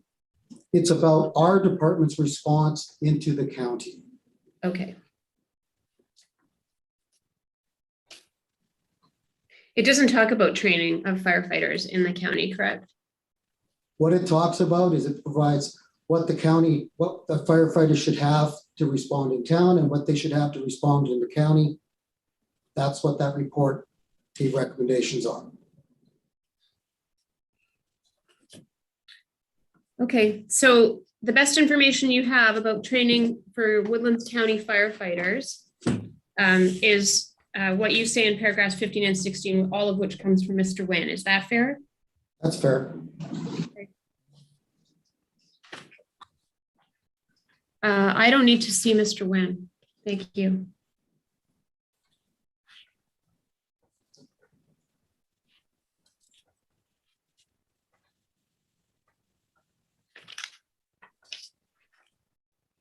Guess that answers our question about his availability. Thank you very much.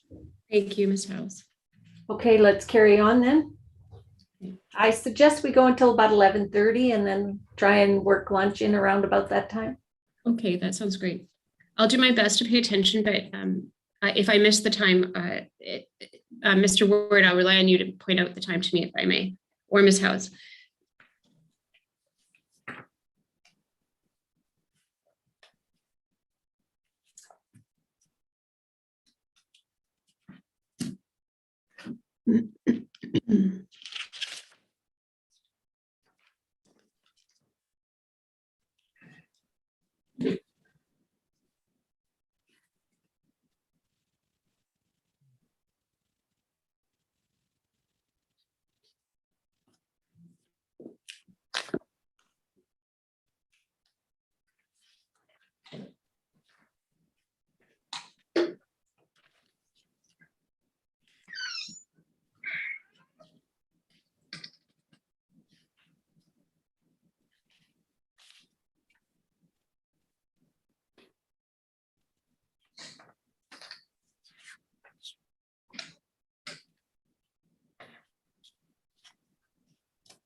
Mr. Timchishan, you are aware that Scott Webb is the manager of protective services at the county, correct? Correct. Sorry.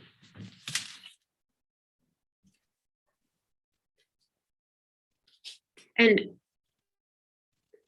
you're aware that Mr. Webb has been in his position now since March of this year? That's my understanding, yes. Okay, have you had any communications with Mr. Webb directly since he started?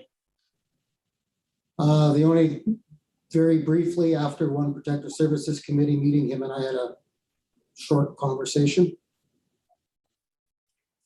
And that's the protective services committee that addresses the subject matters that you were speaking to yesterday when Ms. O'Kelly examined you on the statement that you made for policing, I think it was called, for the town, That's correct? That's correct. Okay, and sorry, I'm sorry, I spoke over you. What did you say? I said that's correct. Okay, and there is no comparable committee for fire services, correct? That is correct.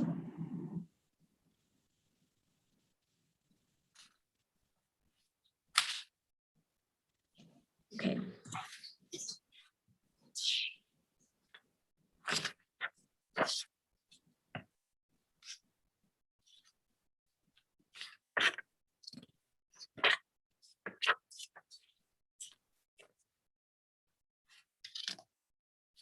I'll just comment for the record that Mr. Nguyen is being spared multiple pages of questions. Paragraph 18, please, of your statement, Mr. Timchishan.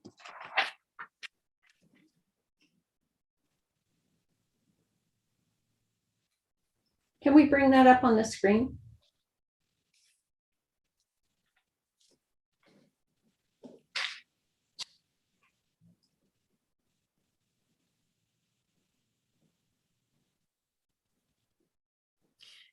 Before I get there, I actually have a question for you. Now that I'm looking briefly, I meant to ask you this before we talked a little bit about Mr. Kirkpatrick's, the model study that you referenced in paragraph 17. And do you recall had you reviewed that study before you prepared this witness statement, Mr. Timshishin, or was preparing this statement the first time that you had a chance to look at that? Well, actually, I reviewed that report shortly after I started my position here at the town. It was still fairly recent then, correct? That was correct. Okay. Okay, so you were familiar with that before you got to the stage of having to put in evidence in this proceeding, correct? That's correct. Okay, and are you, I appreciate that you told me earlier you weren't personally familiar with the service levels for fire service delivery within the county, other than the part covered by the Whitecourt Fire Department, other than the part that forms the Whitecourt Fire District. But I'm wondering if you are aware that other than in Fort Assiniboine, the other 3 county fire departments are only authorized to provide defensive fire responses. Did you know that? I did not know that, no. Okay. Okay.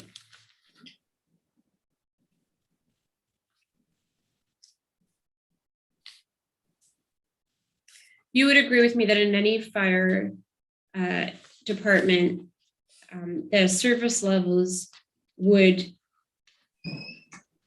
inform the kinds of equipment and then training levels that the firefighters would have, generally speaking.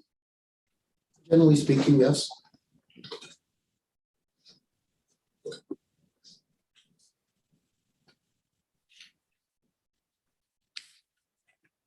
Excuse me. You draw on that model study, Mr. Kirkpatrick's model study in paragraph 18 of your statement, and you say there that NFPA 1001 training is increasingly becoming the standard or being viewed as the standard for municipal fire departments. That's still I take it that's still your opinion, yes? What I'm doing in 18 is I'm just that report. Sorry, it's breaking up on my end and I didn't actually catch your answer. I'm sorry to ask you to repeat it, but it's just garbled on my end. When you're looking at 18, when you're talking about the NFP standard 101, yeah, that is a quote directly, that is intended to be a quote directly from that 2016 study. The part that's at the top where you say the 2016 study confirmed that and so on? I'm sorry, no, that's not, no. I would agree, NFP 101 is the standard that's recognized.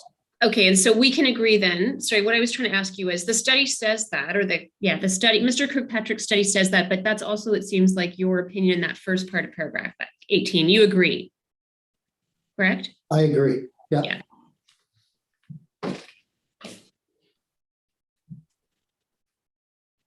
So there's 2 things you really say there. Number 1, 1001s and increasingly the standard we are operating towards, generally kind of at a minimum standard. Can I say that? I would say it's a minimum standard, correct? Yeah. Okay. And then second thing you're saying in that part, the part that is yours, not the quote, is that staff safety is the number 1 issue and concern that must be addressed by, or you say tackled by additional training, right? Yes, and yep. And I know you weren't at the Whitecourt Fire Department previously, but have you had an opportunity either through speaking with Mr. Wynn or others at the Whitecourt Fire Department or in the course of preparing your statement, you're aware that that Whitecourt Fire Department also started at a lower training standard than it has now. Is that fair? That would be fair. Yeah.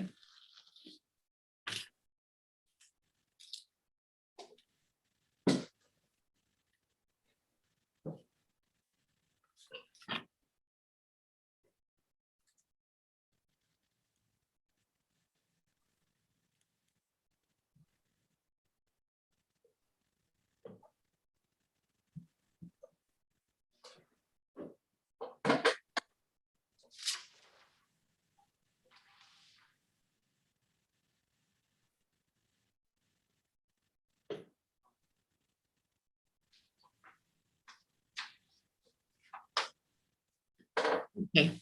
If I can have you look at Mr. Webb's statement at page 13, please. Actually, sorry, if we could start at page 12.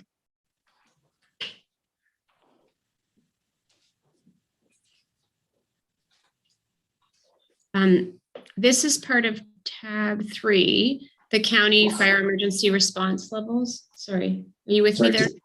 Just give us 1 second. Next page. Don't worry. Just let me know when you're ready. I'm ready. Okay, so I'm looking at tab 3, which is the county fire emergency response. Sorry, I'm misquoting it. I'm so sorry. It's the county's emergency fire responses level of service. The policy there at the top, which is on page 11, says section 12.2. And I was asking you to take a look at under training, which is on page 12. There's a training, is a heading, and then there are 8 bullets that sort of spill onto page 13. You see that? Yes, Okay, and then number 8 is firefighters shall not be expected to perform duties beyond their scope of training. You would agree with that generally as a principle that should guide firefighting, correct? that's correct. Okay, I think you were saying that earlier as well, correct? Correct. And you were stating it also as a principle of occupational health and safety obligations, right? That's correct. Okay.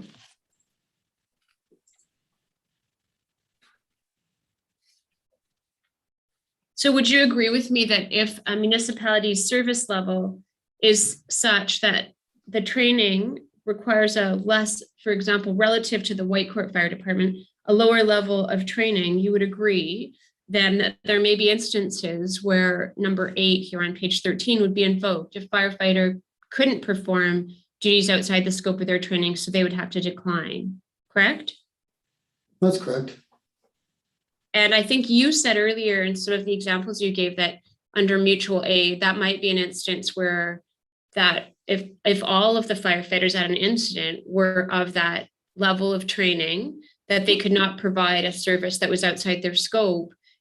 If, for example, the Whitecourt Fire Department was there, that's one of those instances where the Whitecourt Fire Department may agree to take over the scene as having a higher level of training if those that are attending, in fact, do have a higher level of training. Is that fair? That's fair. Okay. And not all incidents in those call-out reports that you attached would fit that description. You'd agree with me? Not all call-outs would be situations where Whitecourt has to take over, right? Oh, yes. Yes, that's correct. Okay. Apologize if that was confusing. I want to go back to your statement now, please.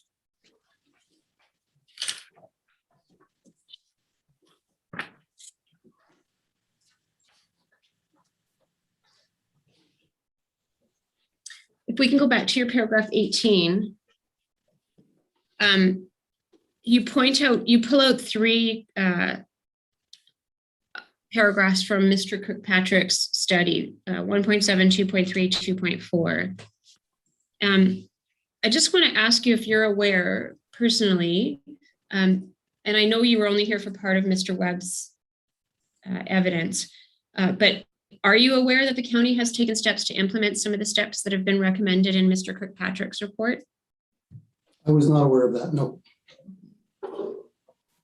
You're not saying that's not the case. You're saying you just don't know. Is that right? I'm saying I don't know. Yeah, You know that the county's hired a manager of protective services, correct? that's correct. And you know that Mr. Webb has fire training and firefighting experience, correct? Other than what I've read in the documentation, I have no other knowledge than that. Yeah. Okay. Did you talk to Mr. Wynn about that? No, we did not. Okay. So you don't know that Mr. Wynn and Mr. Webb did training together, correct? Did not know that. Okay.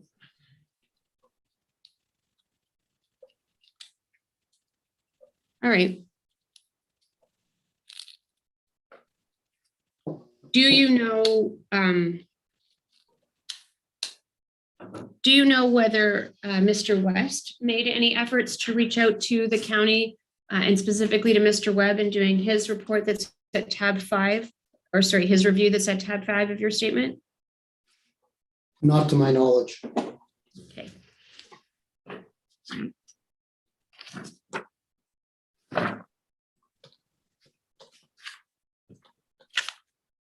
I could have you please turn to paragraph 21 of your statement. It's on page 6.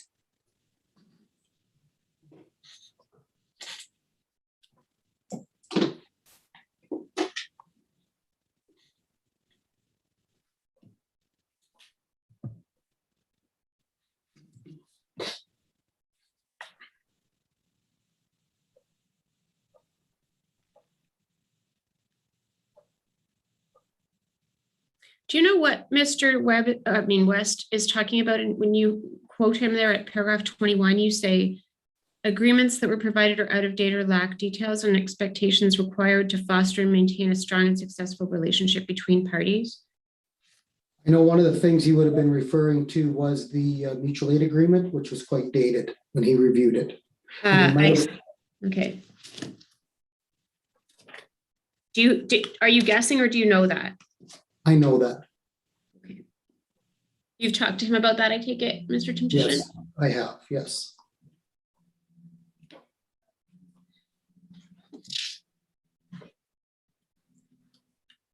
And so then I don't want to misunderstand your evidence, but if I understood your evidence correctly, to your knowledge, Mr. West did not have any discussions with the county's fire departments to confirm what their current training standards are. Is that right?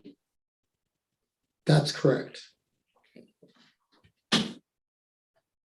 And similarly, do you know if he made any inquiries with respect to the fire equipment that the county has currently? Not to my knowledge.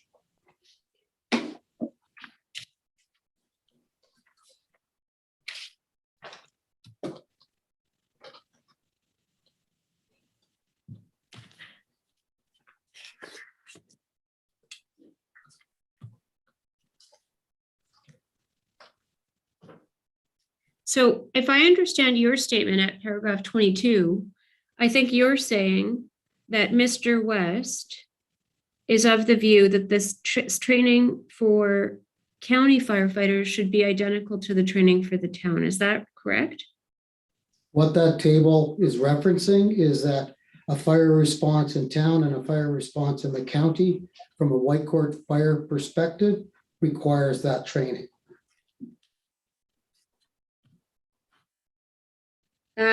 But that's not what I'm asking you. What I'm asking you is the second sentence of your paragraph, which says the review concluded that firefighters serving the county ought to have the same level of training as Whitecourt Fire Department members, if not more. You see that? Yes, That's your interpretation of what Mr. West is saying, or is that your own opinion?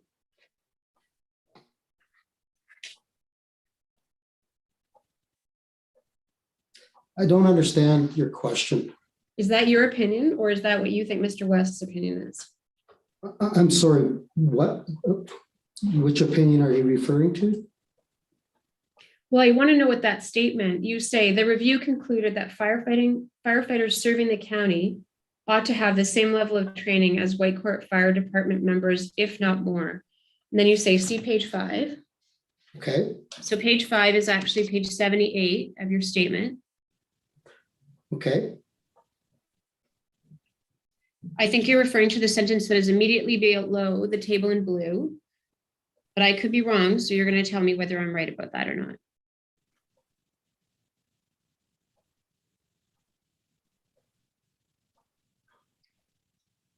I'm sorry, I still don't understand the question you're asking.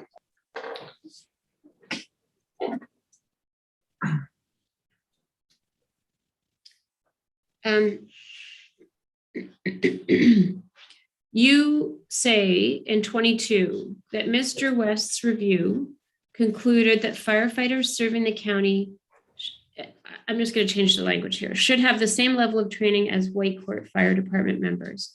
And then you say, comma, if not more. Do you see that in your paragraph 22? I do. Okay. Ms. Roberts, are you trying to ask him if he understands this report to say that firefighters employed by the county must have that? Well, that's a really good clarification, Ms. Hausen. I'm grateful to you. Mr. Timtishin, I think that is a helpful question to be asking you. Do you understand Mr. West is saying the table in blue on page 78, I'll try to be really concrete about this, sorry, and it's not in blue on the version that we have on the screen, but do you have a paper copy, Mr. Timshishin? He does, although it's not in blue there either, but we Oh, it is understand now. the chart you're referring to. Yes. It's all good. It's Ms. Andler has our blue copy up on the screen if you want to stay, and I'm just trying to orient you there. So that table of every kind of training that's listed there in blue, I'm going to try to make this simpler. Do you understand that Mr. West is saying all of that training is essential for members of the Whitecourt Fire Department who are paid? Yes. Well, actually, And- yes. My apologies, you please go ahead. I don't have anything further to add yet. It's the training that's required for all the Whitecourt Fire Departments that are paid. Regardless of whether they're paid or volunteers. That's correct. And you understand Mr. West to be saying that that's also the training that's applicable to the county firefighters in every one of those fire departments. That's the opinion he's provided in his report, correct? And that is irregardless of the service level that is set by the council within their statutory mandate, correct? Yeah, I guess so. Mr. West offered his opinion. Yes. Mr. West made his statement. I don't think it is an affidavit, but that's okay. I just didn't catch the last word you said. Mr. West did offer his opinion in his report. Yes. Okay, thank you. His opinion, okay.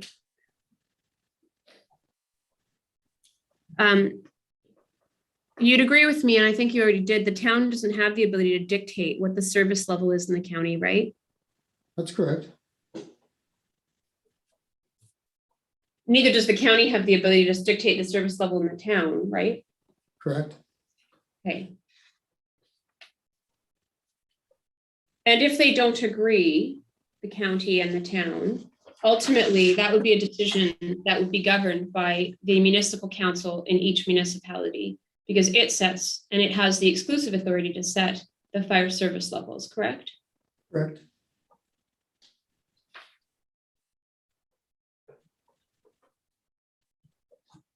Oh. Mr. Frank has helpfully reminded me of the time. It is 11:33. That's probably as good a place as any to break, Ms. House. Okay, this is a good time for lunch then. So let's take a half an hour. We'll come back at 12:05. Thank you. Thank you.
That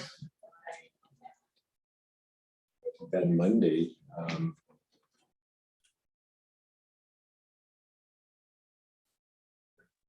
Oh, sorry, I thought we were starting.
Ms. Roberts, whenever you're ready.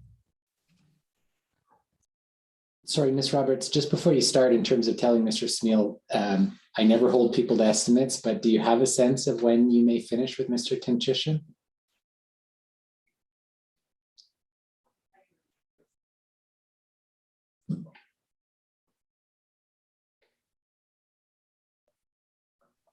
Sharon, you're muted.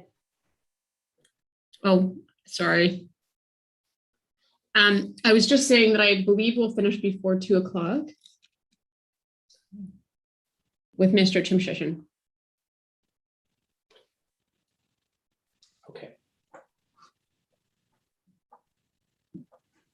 Sorry, so Mr. Ward, I'm just saying I think we might get to Mr. Snow. Does that answer your question? Yeah.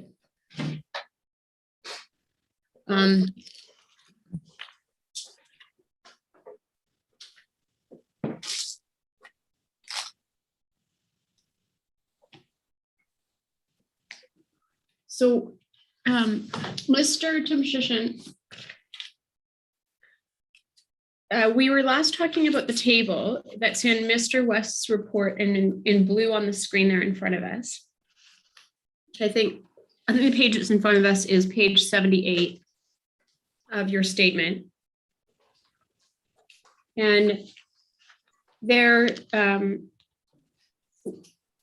I think I had just confirmed with you that you understood this to be the recommendation set out in the table there. The middle column says recommendation for use. I think you told me that you thought that all of those items that are on the standards column on the left-hand side would be applicable both to county and town fire department membership. So meaning paid and volunteer within the town and all volunteer within the county. Is that right? I thought that what I had said was that's the recommended training for both town response and county response firefighters.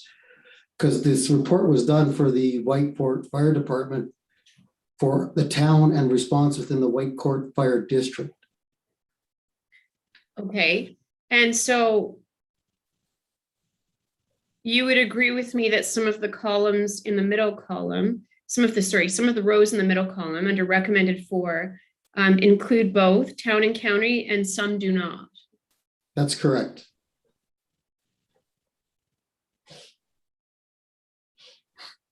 So the recommendations with respect to the town alone are a fire inspector and a public educator, right? That's correct. Okay, and then Mr. West gave an opinion that wildland firefighting should be exclusive to the county, as should air firefighting, correct?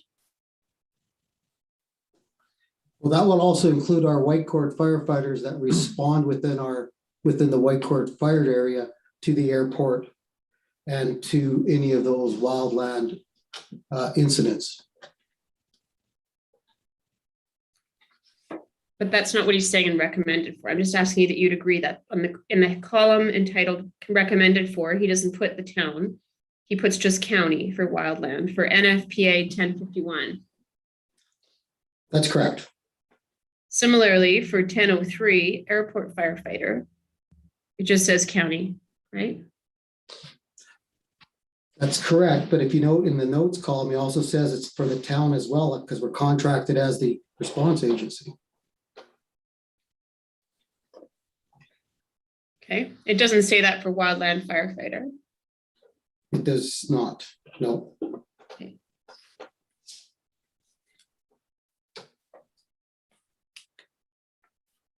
Was there any other purpose other than this ICF proceeding for which Mr. West's opinion was obtained, to your knowledge? This was, yeah, the purpose was to ensure that we had adequate training and apparatus in place to do a response from our fire service for our fire service area.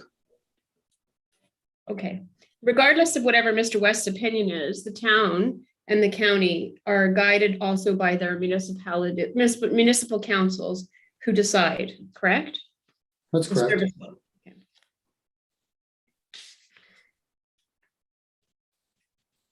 And are you aware of any standard that says what Mr. West opines on page 78 of your statement in Alberta that's applicable to all firefighters in every municipal firefighting department? I'm sorry, can you show me, guide me to where that is? No, I'm asking you if there is a Oh. standard, a uniform standard that applies to every municipal firefighting fire department that would require any of these standards to be met.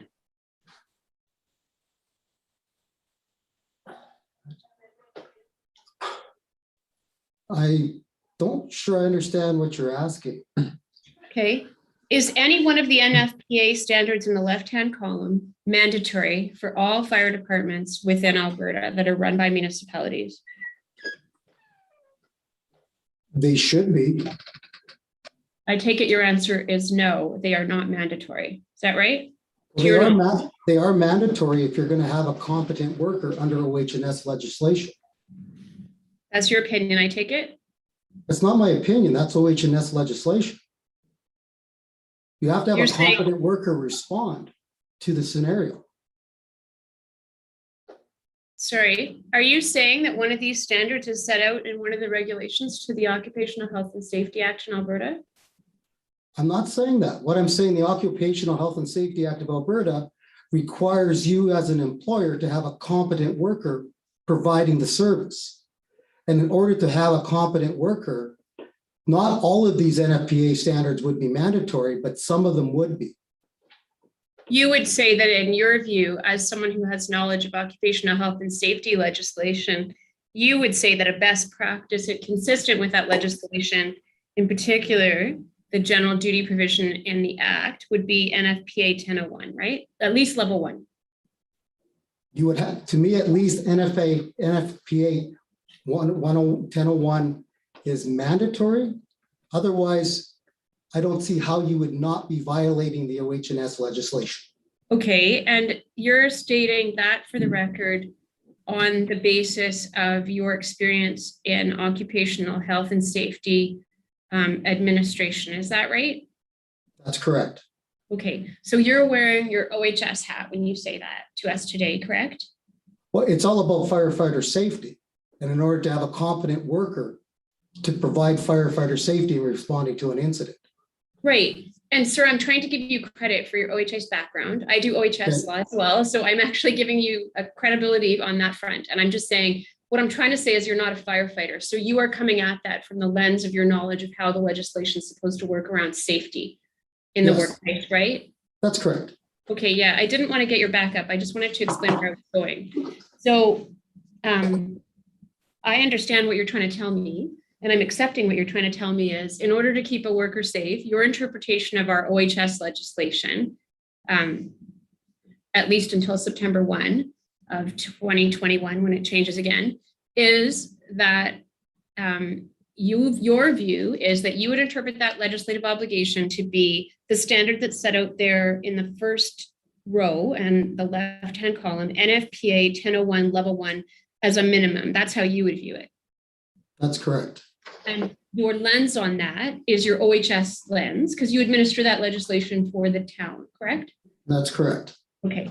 And Mr. West has stated that level 1 is a minimum. And I take it you would agree with me that his lens is also informed by the firefighter perspective, correct? That would be correct. Okay. And he says that's a minimum for defensive structure firefighting. Do you see that in that first quarter, like the first part on the left-hand side there? Yes. Okay. And he says, as I read this, he's saying a call requiring offensive fire attack would require level 2, but otherwise you'd be, if you're just doing defensive, you'd be at level 1. That's correct. Okay.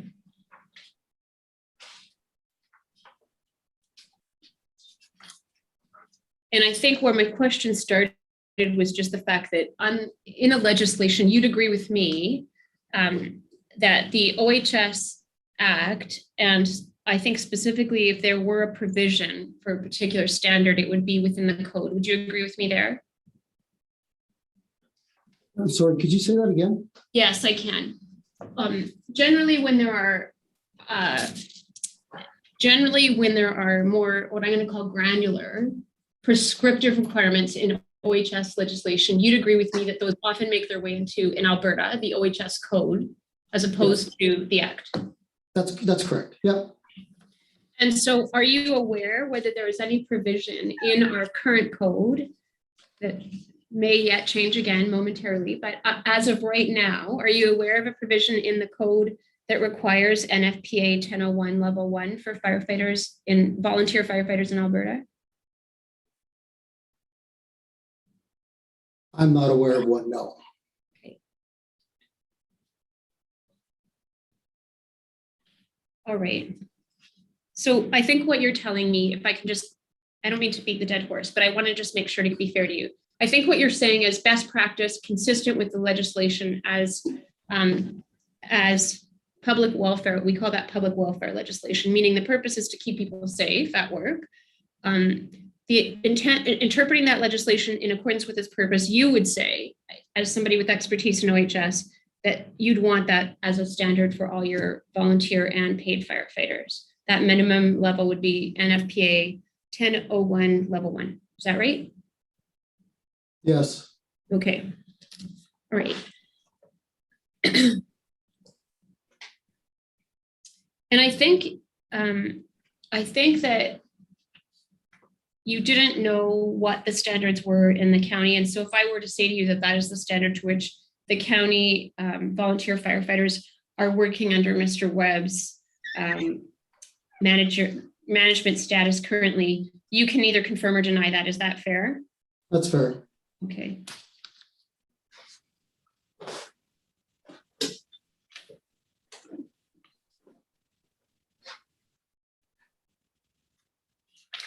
And is NFPA the only training that's available for firefighters to get that same level of, whether it's level 1 defensive structure firefighting knowledge and training, or are there others? I can't comment. I don't know if there's other courses out there. Okay. Ours is NFPA because that is what's recognized typically through the fire service in North America. Okay. Are you aware that some of the county's firefighters have received training from other departments? Like, for example, Lac-Saint-Anne? No.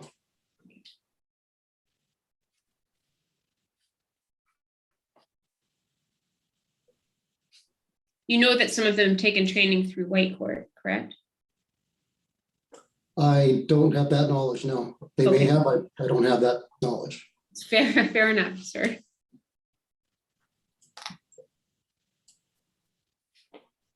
Are you aware that the Whitecourt Airport doesn't have regularly scheduled commercial air traffic? Other than what I've read, I really don't have any knowledge of how how the airport operates or what's out there. Okay.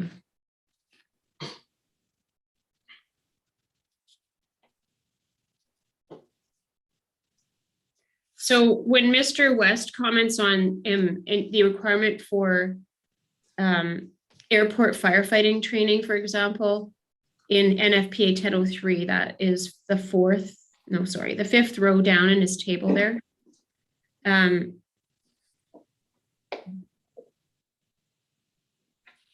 Do you have any knowledge of what triggers the requirement for that to be? Why Mr. West is saying that? Why does he say airport firefighting is required for the county, but as the contracting party, the town? My understanding is that's there because of the fact that there are aircraft landing and taking off at that airport. If nothing else, I do know that there are air tankers landing and taking off from the agricultural and forestry fire base there regularly, or at least when they're in fire operations, excuse me. And those are as well, are those to your knowledge, are those with Alberta Forestry or no? That's correct. Okay, and they're responsible for their own, they also have responsibilities for firefighting if they're doing that, correct?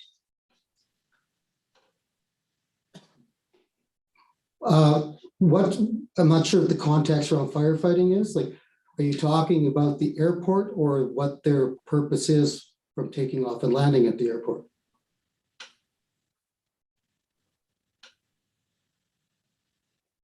I think that I might have misunderstood your comment. Okay. As I understood your comment, I thought you were talking about for storing that equipment they were taking off and landing. You're saying the airport, there may be a fire when they're taking off and landing, and I think now that's where I understand you're going. That's not what I understood initially. Is that what you're talking about? I would be talking about the aircraft that land and take off from the airport, yes. Okay. And do you know anything about the requirements for fighting fires out at the airport when aircraft are landing or taking off? No, I don't have that expertise. That's not your expertise. Okay, thank you.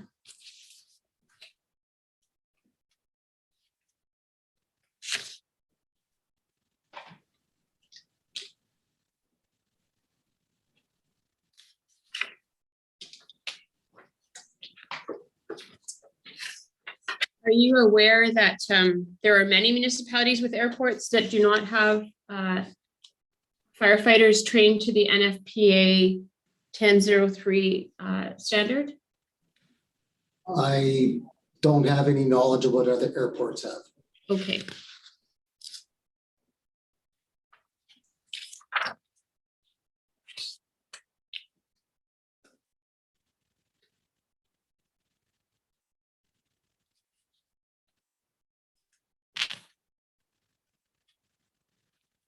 If I can have you look at your paragraph 23, please.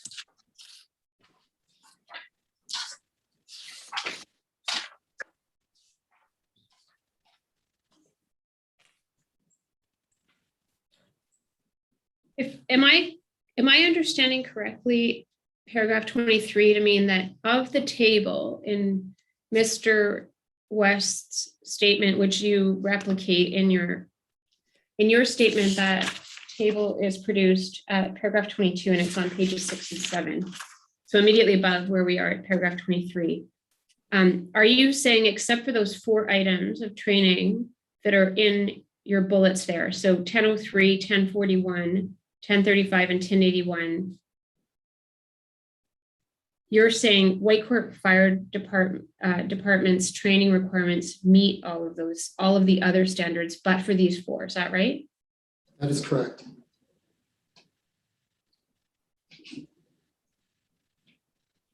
And so does that translate to mean every single member, I think we talked about this before, all of your membership are trained to all of the other standards right now? No, actually, they're not all required to take every standard. They're all required to take certain standards, and then there's others that they take based on their position within the fire department. And that would be typical of a fire department, right? The composition of a fire department would be not everybody's trained to every standard, but you want to have a crew that attends fires that has adequate training for whatever's happening on that particular call, correct? That's correct.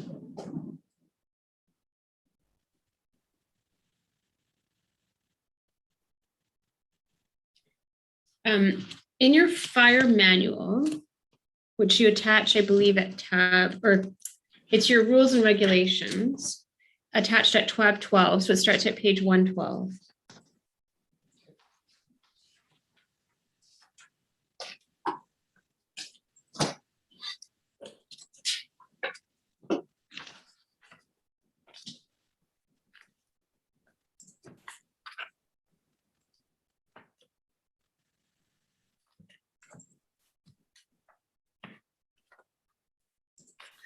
You have on page, sorry, it's 6 of 773 of that document, but it's page 117 in your statement. Excuse me. You have the organizational chart for, I take it this is the org chart for the Whitecourt Fire Department, is that right? And then above it, yeah, and then above that sort of is, you're in there too. We start with town council who sets the service level, correct? That's correct. And then you have the town CAO, Mr. Schmiel, and then Correct. yourself, That's right? correct. And then we have Mr. Wynn, the fire chief, right? That is correct. Okay.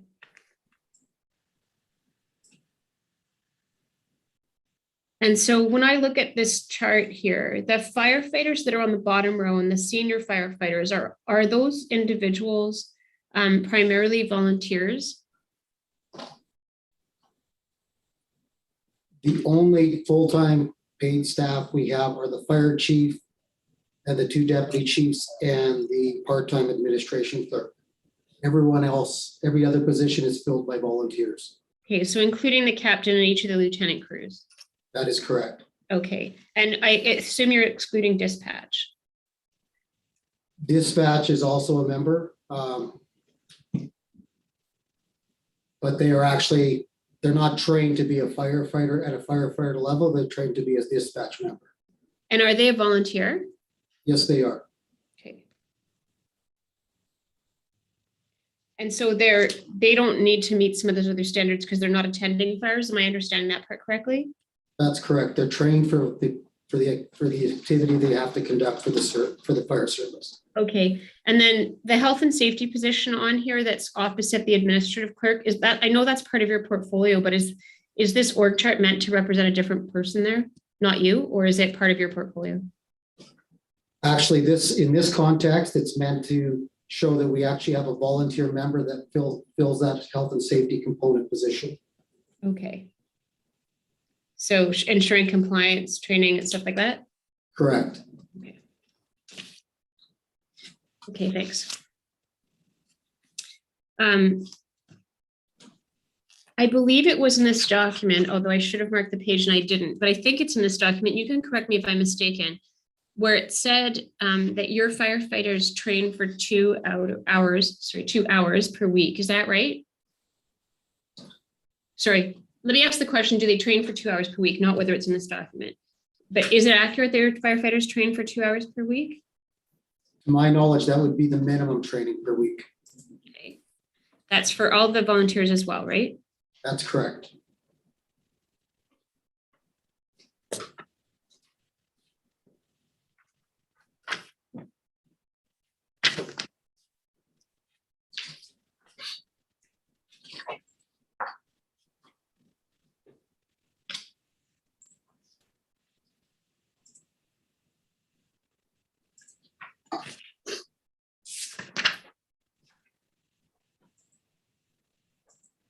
Okay.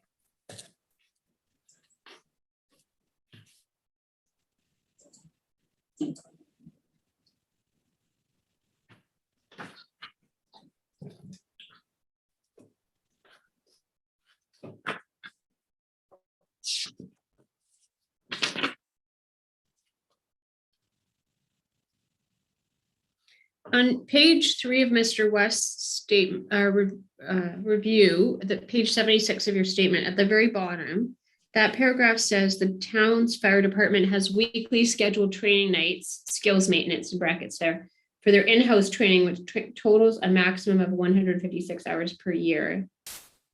You see that? Yes, Do you know where Mr. West got that information from? that would have been from talking to our fire chief. Okay.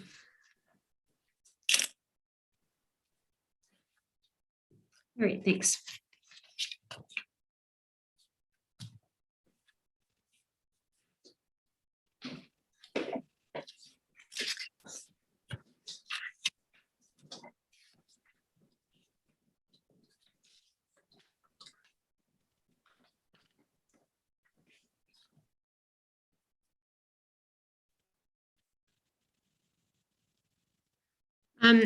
When you say in paragraph 25 of your statement,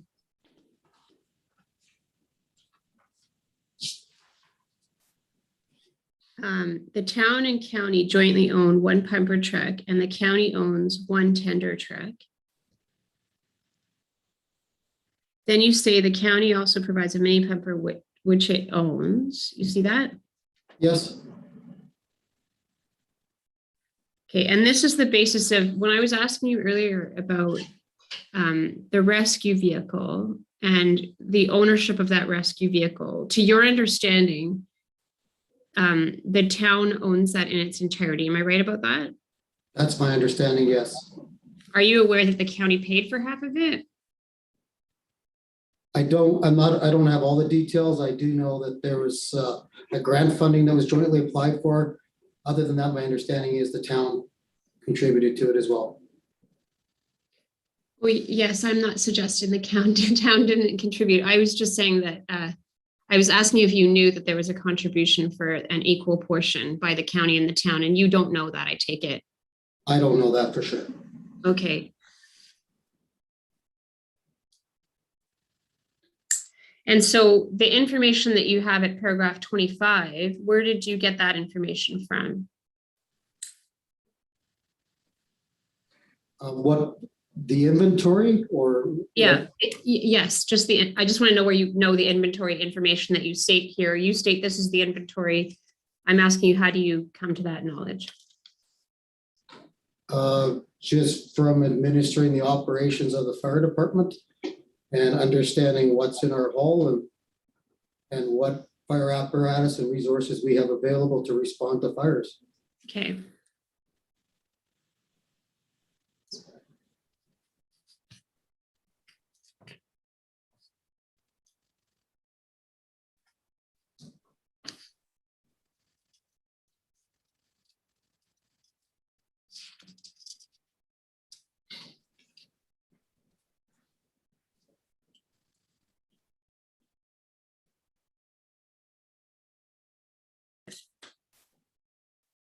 I just don't want to.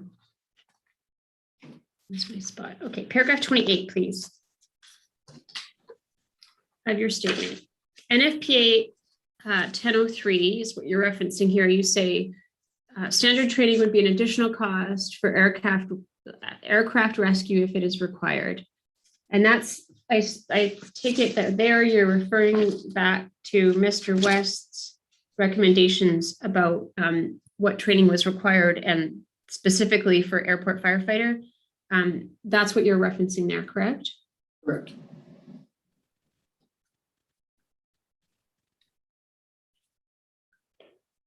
And also the fact that I think you said that your training requirements right now in paragraph 23 don't include that NFPA 1003, correct?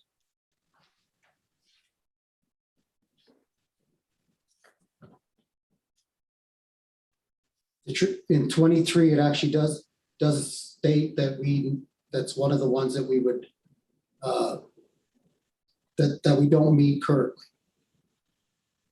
Great. And that one, the airport firefighter and the industrial firefighter, to the extent that if the Whitecourt Fire Department were to increase the training and capacity of its membership to include those two kinds of training, I take it that would mean that if a fire that was an industrial fire occurred, using that one first, the town would then be in a position to send those firefighters to attend to that fire and meet the firefighting requirements there if required, correct?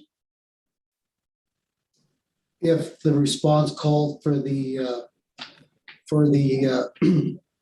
knowledge and expertise that's required by that training, yes. And right now, if you didn't have that training, you would have to decline to do training that was outside the scope of the training available with the crew that gets sent to that industrial fire, correct? Correct. If the crew's not competent for that situation they're responding to, they would not be able to respond. And let me ask you, if you said confident or competent, or are you saying it would be both? And I just didn't hear you. I think you might have said competent with a P. Is that right? It's competent. Yeah. Competent workers. You'd probably agree with me that most OHS people that will talk about both being competent and confident. Would you agree? Depends how you interpret competent. Yeah, I think I'm saying that there are many OHS trainers that refer to the fact that you have to have training and be able to deploy that with adequate expertise to do it without supervision. And some people describe that as confident. So that's why I was. To me, that's included in competent, combines both those aspects.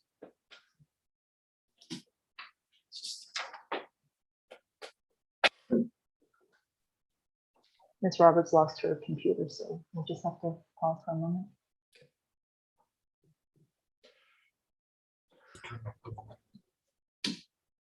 Just booted me right out.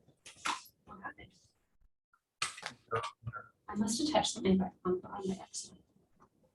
I don't know what just happened there.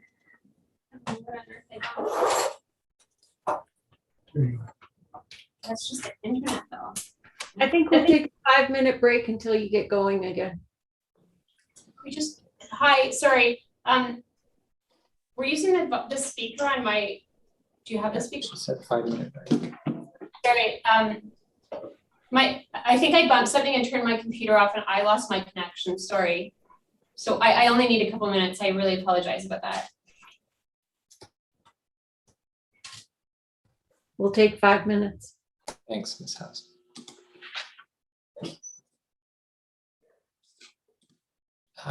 I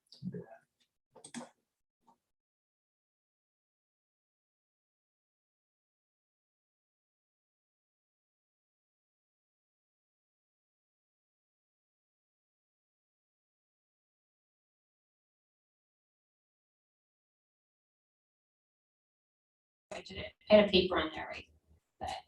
And I was moving it because it was blocking the speaker.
Are we ready to go?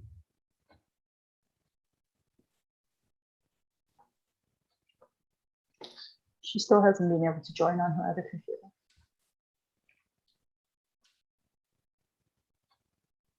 Do you need more time, Miss Roberts?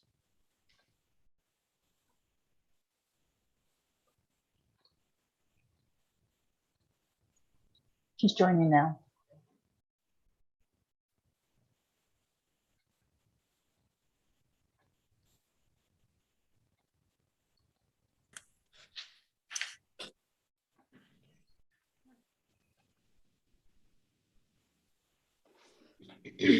Mr. Timshishan, may I jump ahead a little bit and ask you to turn to page 32. I mean, sorry, page, I meant paragraph. Sorry, paragraph 32 of your statement. Okay. It's on page 8. So just to kind of orient you back here, this is the section where you're describing scope and level of service. You start by talking about the priorities. We talked about those before, you mentioned them when we were looking at the levels of service. So you have that starting with life safety, concluding with environmental protection. Then in paragraph 32, you say that the Whitecourt Fire Department provides the following services. And then you list those things that I think are in that document in green that we looked at earlier. I have a specific question for you. Okay. About, I just have to find out where it is in the statement. Sorry, I should have flagged it.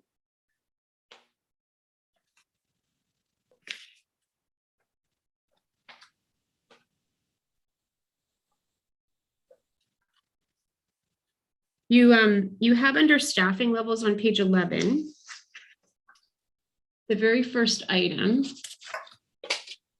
is administration, and then it says 1 full-time chief, 2 full-time deputy fire chiefs, 1 part-time admin support. And you mentioned that earlier in our org chart review, remember? Yes. Okay, so when it says there that the service level is provide administration of the department, are you able to tell me what administrative work is done by those individuals that provides benefits to the county? It would include training of our firefighters. It would include making sure that all the apparatus is maintained and operational.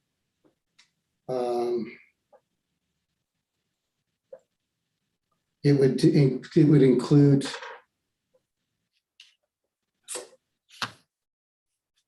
budget management. It would include an analysis. That's all I can think of off the top of my head. Okay.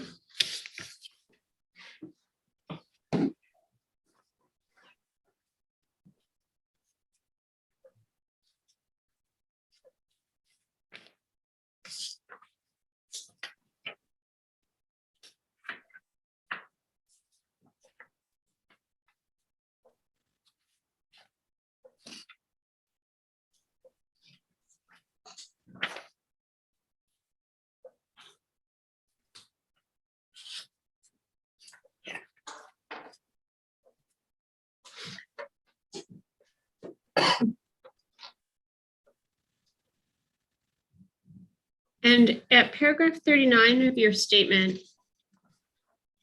you there say that to the extent revenue is received from, you talk about source of revenue sources above, but you say there from other sources for calls attended to by Whitecourt Fire Department outside its usual service area.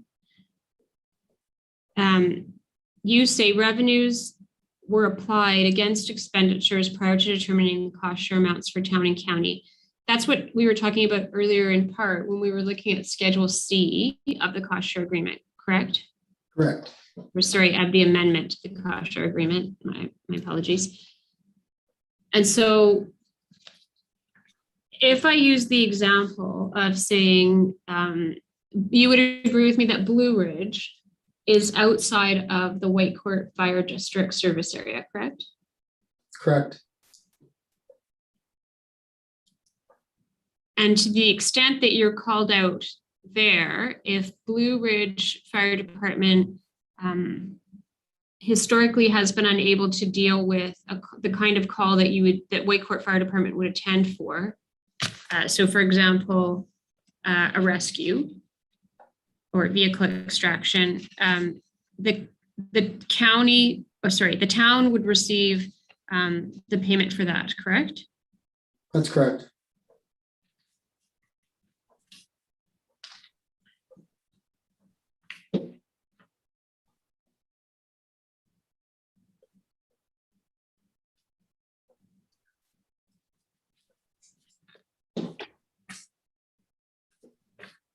And does the county share any portion of that benefit in that case? That revenue would be applied as indicated in that section of my declaration, section 39. We would apply that revenue against the expenditures prior to generating the cost share amounts for the town and county.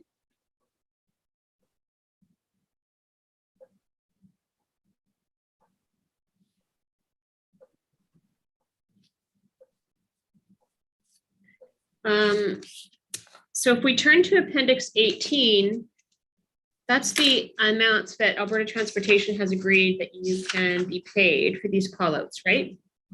What page is that? 278. Sorry, 278, and then I'm actually on page 280, my apologies. 280 is where I'm going. Okay. And that's table 1 to the guidelines for payment from Alberta Transportation. These are marked September 2015. To the best of your knowledge, this is the current version, correct? My understanding is these are the current rates, yes. Okay. And then the table 1, it says it has it includes the inflation adjustment up to excuse me, April 1, 2020. You see that at the top there?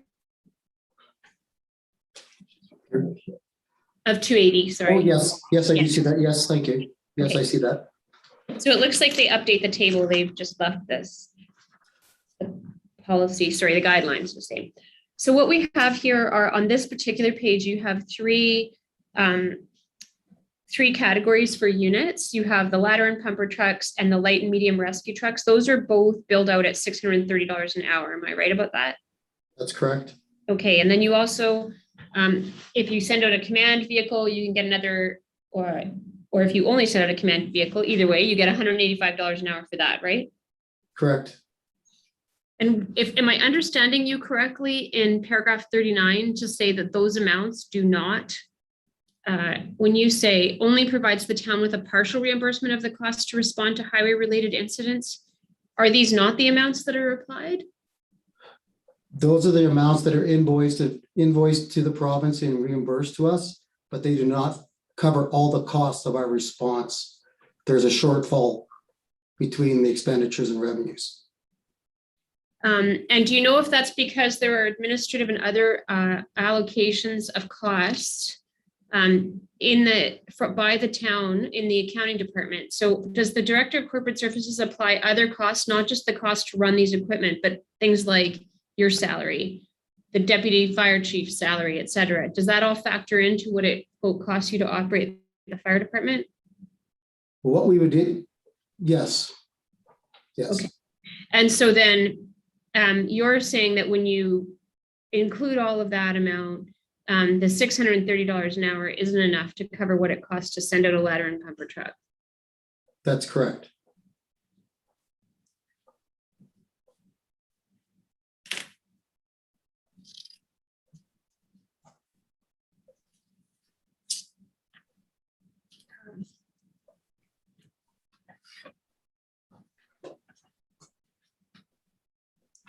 So why is it that the amounts received from Alberta Transportation are taken off of the total expenditure?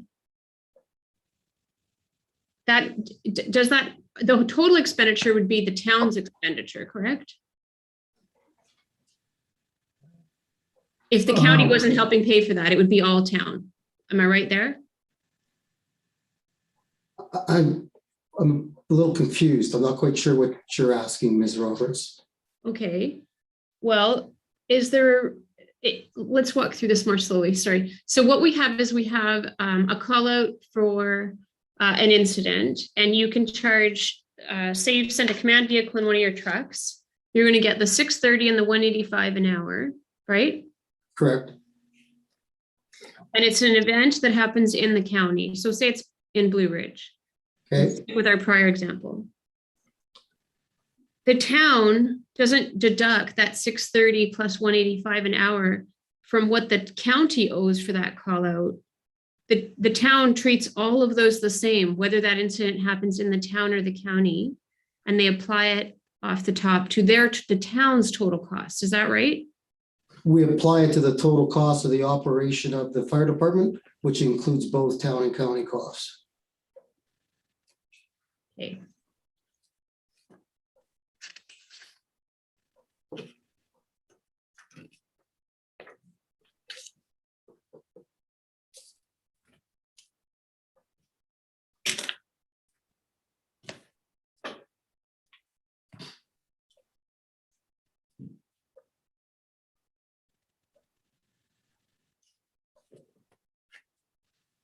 Do you know what's required to fight a fuel fire?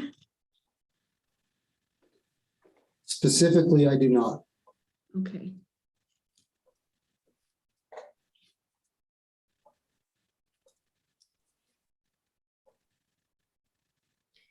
Are you aware that typically what's used on fuel fires is foam, or do you not know at all? I'm not involved at that fine of an operational level. Okay, fair enough.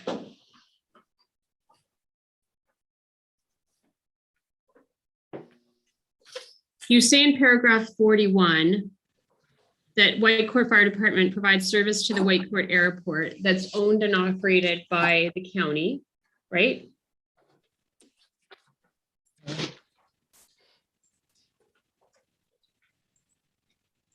Yes, And you say that you do that, meaning you being the Whitecourt Fire Department, for both structure fires and vehicle fires. See that? that's correct.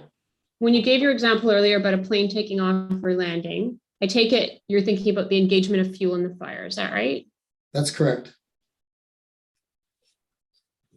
So is it fair to say you wouldn't know what's required to fight those fires at the airport? What I can tell you is that I have no knowledge of what the specifics are to fight an aircraft fire. If it's different from a vehicle fire, are there other complexities? Are there different rescue actions that you need to take? So those are the details I do not have. And do you know whether the Whitecourt Fire Department has the facility to address a vehicle fire? Yes, It does, correct? that's correct. Okay. And so I know you don't know, but if it was the same, if fighting a vehicle fire, for example, required foam, and the town fire department has foam to fight vehicle fires, that would be the same equipment that would be required to fight the fire using the same kind of fuel at the airport, ostensibly, correct? And you don't know whether it's separate equipment. I get that, but if it's a foam fighting, if you fight that fire with foam in a car, you fight the fire with foam at the airport. If that were the case, Ms. Roberts, he'd just be guessing. He says he doesn't know. all right, Ms. House. That's kind of good. You haven't, you say in paragraph 43 of your statement,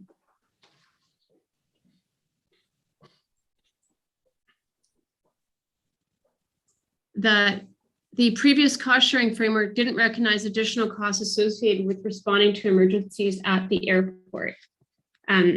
But you just told me you don't know what it takes to respond to emergencies at the airport, correct? What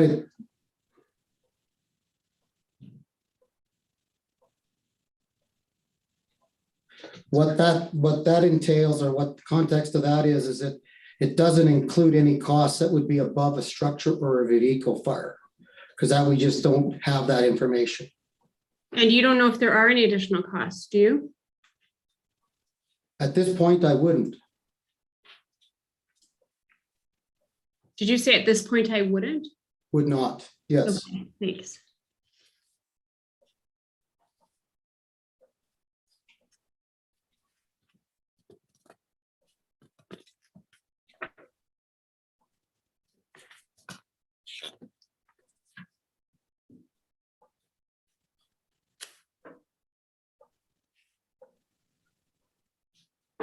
So similarly, paragraph 42, to the extent the first sentence says, Whitecourt Fire Department currently cannot respond to aircraft fires that require specialized fire training and equipment. You don't know if that is in fact required or not, correct?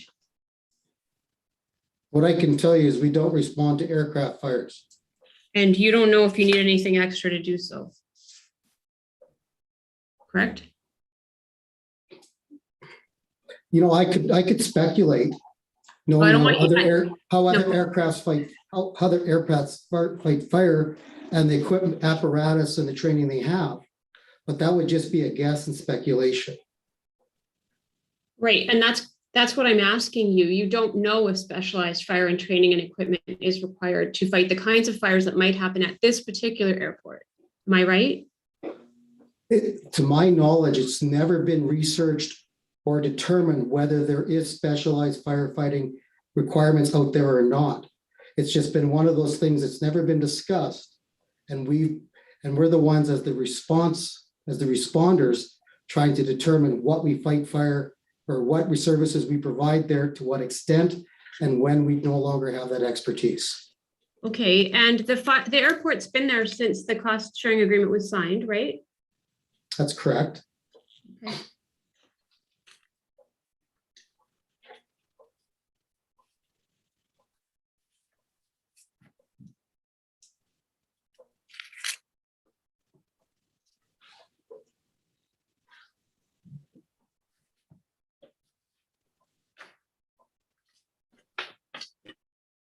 Do you know if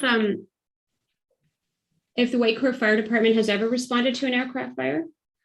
Not to my knowledge.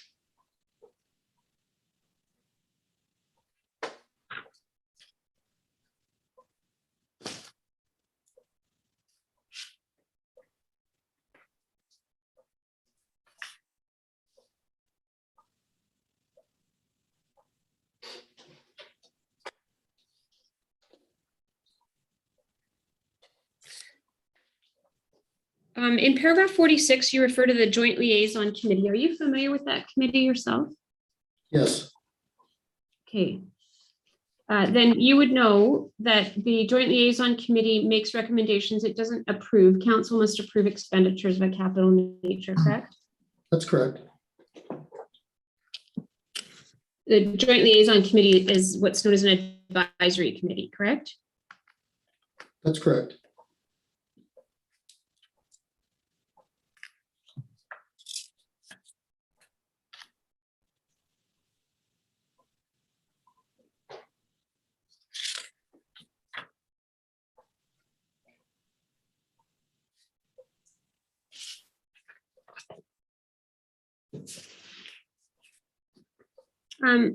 Back to paragraph 47 and the 50% one engine tender truck.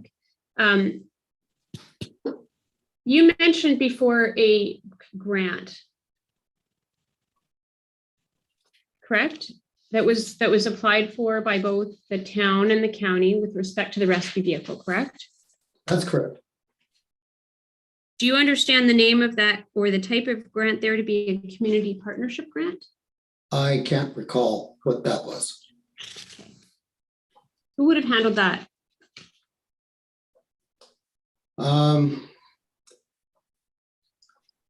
That was before I got here, so I would assume it probably was in the time of our CAO, perhaps.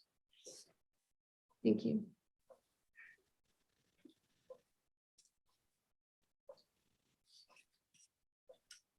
Does the inventory list for the town include that rescue vehicle as being wholly owned by the town? Yes, Okay. You know that for sure? that's what's recorded on our inventory list, yes. Okay, thank you.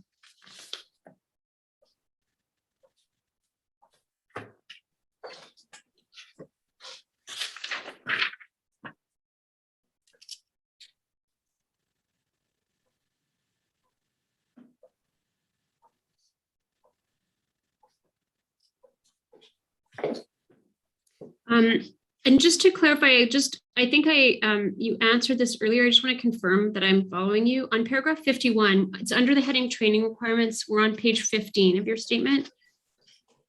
The heading there is training requirements. And I see in paragraph 51, I had a question for you, but I think I have a few, but I think I could probably cut this short. Do you agree with Mr. West that the firefighters volunteer and paid at Whitecourt Fire Department receive roughly, I think you said at least 2 hours a week. So can we call it at least 150 hours of training a year? Correct, yep. Yeah, okay. Agree.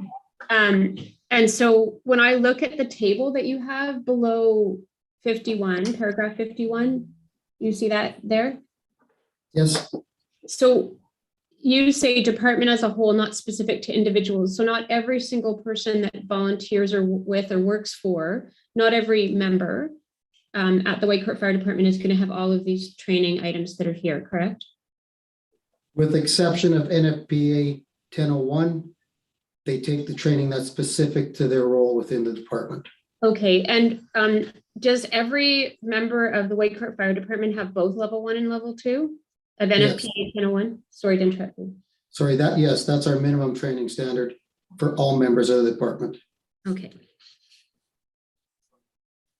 So volunteers cannot go out on a call until they've completed both of those levels of training, am I correct?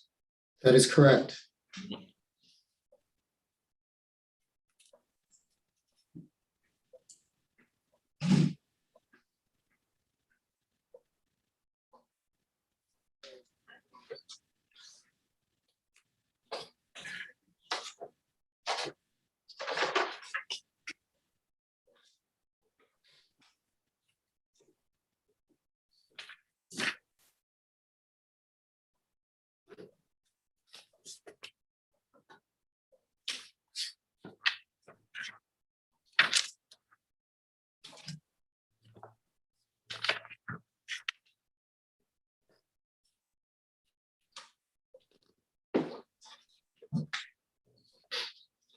So when I've been referring to the rescue vehicle, if I have you look at paragraph 54, we're referring to the R1 that's on that list, correct? That's correct.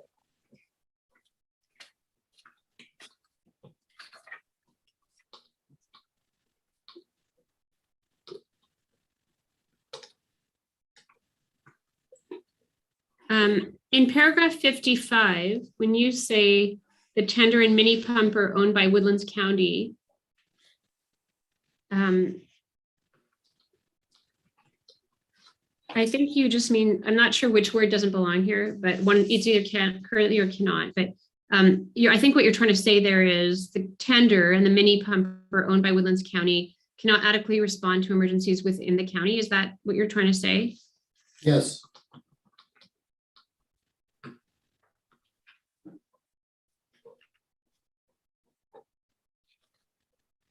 And you told me you weren't a firefighter, so how did you come to this conclusion? because at the Whitecourt Fire Department, we send the best piece of fire apparatus to respond to the incident we're responding to, regardless of ownership. And because of some of the limitations of the county equipment, for some of the incidents we're responding to, we take solely owned town-owned equipment in response to that county fire. That's a town decision, I take it. Yes, it is. So you're making a decision about the county's equipment and its utility for fighting fires within the county, and then you're using town equipment instead, correct? That's correct. And you're charging that to the county, correct?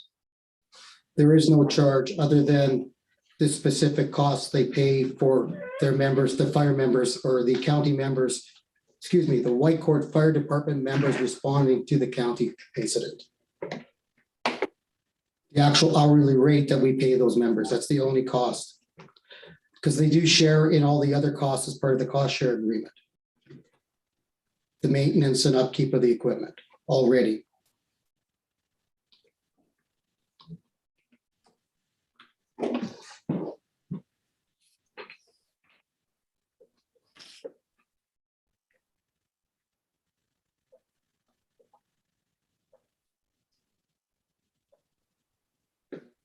And the pumper that's listed on your paragraph 54.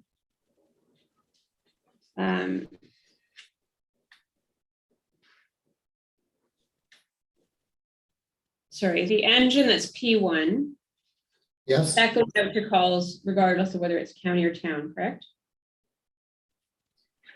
that will respond to calls, yeah, in both the town and county. Okay.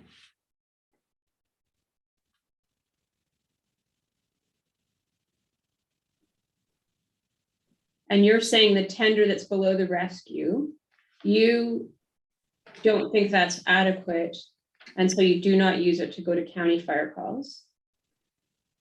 Actually, that's not what I'm saying. What I'm saying is that we don't have an adequate amount of county-owned equipment to respond to the incidents that occur in our service area. So we use town-owned equipment to supplement it. The tender goes out to all county fires to provide fire or water or support to the pumper engine that goes out to the incident. I see what you're saying is in paragraph 55, it's not enough. You're not saying it's not worth sending. You're saying it's not enough. Well, in the case of the mini pumper, it's not worth sending unless you're sending resource personnel because it has an unrated fire pump and we can't use it on structured fires. What about if it was going to Blue Ridge? That's not in your service area. We still wouldn't take it because if it's a structure fire, you have to have a rated fire pump to use it on a structure fire.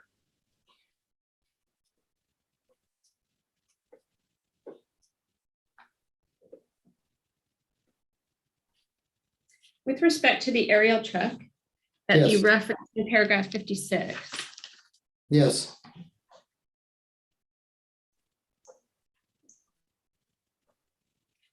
this was a new purchase, correct? that's correct. And it was made by the town knowing that the county had not agreed to contribute cost, correct? That's correct.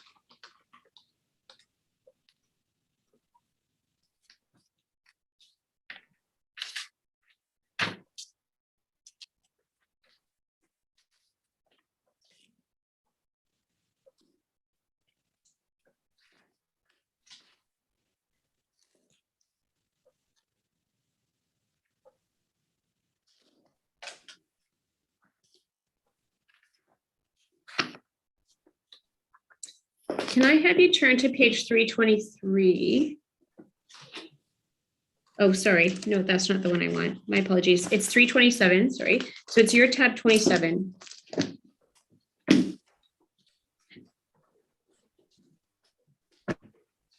Thank you.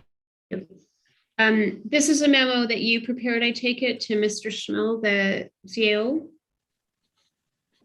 This was actually the request for decision that went to town council, asking for a decision relating to the purchase of that unit. Oh, sorry. I'm looking at 27. I sent you to the wrong place first. Oh, My I'm sorry. apologies. Am I at the wrong? Yeah. I'm on 323. I'm sorry. No, that's my fault. I sent you there first. But if you look at the screen, we're on 327, and that's where I want you to Okay. go, please. Okay, sorry. Yes. Nope. Yes, this is a memo I sent to Mr. Schmill. Yes, and it's dated January 21, 2021, so about a month and a bit after you get the pumper, correct? From when it was put into service, yes. Oh, sorry, put into service. Fair enough. And did Mr. Schmill ask you to write this memo? No, Okay. And you say that this is the memo that includes the two photographs that are on the next page, 328, correct? Correct. Yeah. You didn't attend these fires, you didn't attend on either of these calls on January 16, 17, correct? No, And Tower 1 is what you're calling the aerial truck, right? that's correct. And it was sent out to the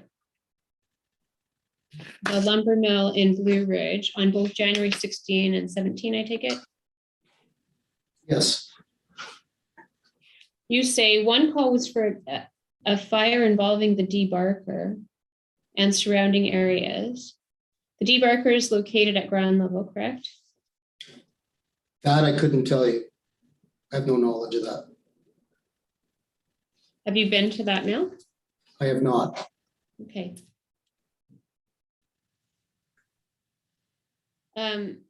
You say in the second paragraph, the area, what the area was used for, the area was used, etc. The second sentence, you talk about a different way that could have been handled if there hadn't been an aerial truck, right? Correct.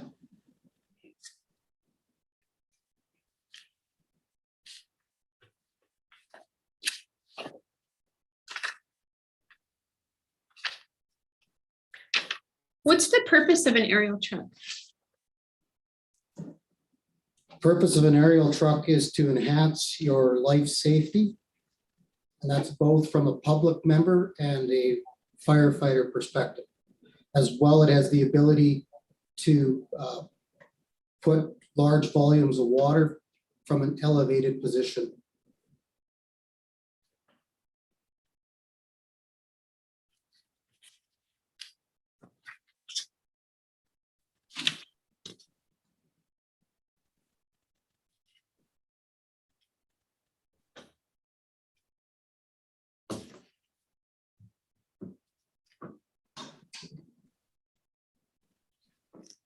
Okay, and so if I understand you correctly, in the second way in which you said the second purpose you outlined, it's another way to fight fire than if you had to use, if you didn't have an aerial truck, you'd have to use other mechanisms. So it'll assist you in having one more way to fight fire. Am I hearing that correctly? It actually enhances the safety. For example, you don't no longer have to put a firefighter on a roof with a hose to get that firefighting position. They are in a separate basket, totally separate from the structure. So if there was a roof collapse, there's absolutely no way that they could be injured.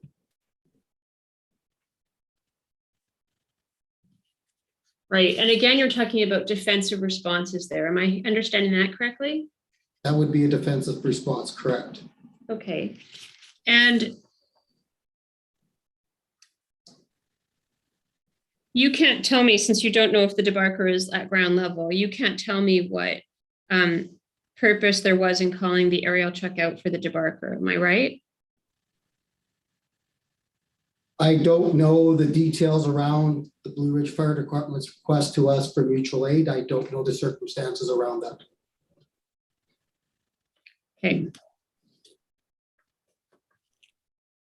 Whose decision would it have been to engage the aerial truck? It would have been our fire chief's decision, depending on what he knew of the incident he was responding to, and the safe and the best piece of apparatus he could take with him to that fire incident. Okay, so it wouldn't have been the I'm sorry, the Blue Ridge Fire Department. It wouldn't have been the Blue Ridge Fire Department's request. It would have been your fire chief who decided whether or not to use the aerial truck. It would have been his final decision, yes. Gotcha.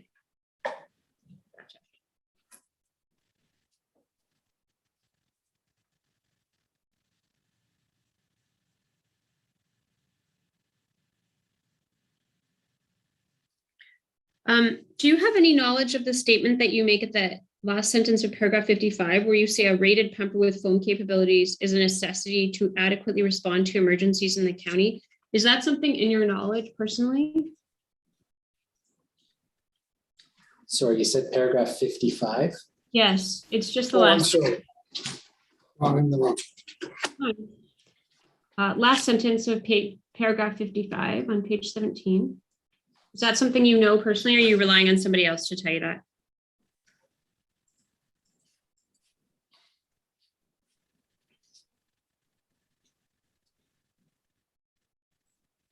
That's based on my knowledge of what a rated pumper can do with phone capabilities on it.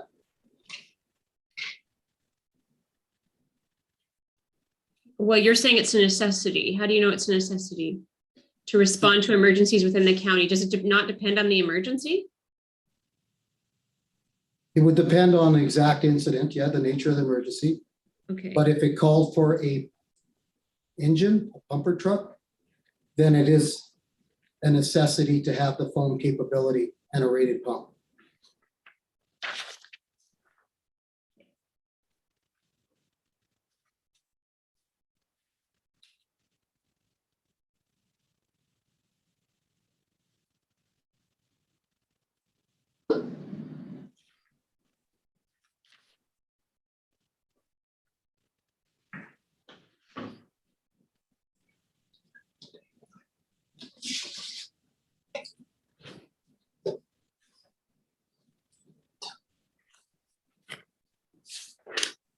Are the two attendances that are described in your memo that we looked at a moment ago? I don't need you to go back there necessarily.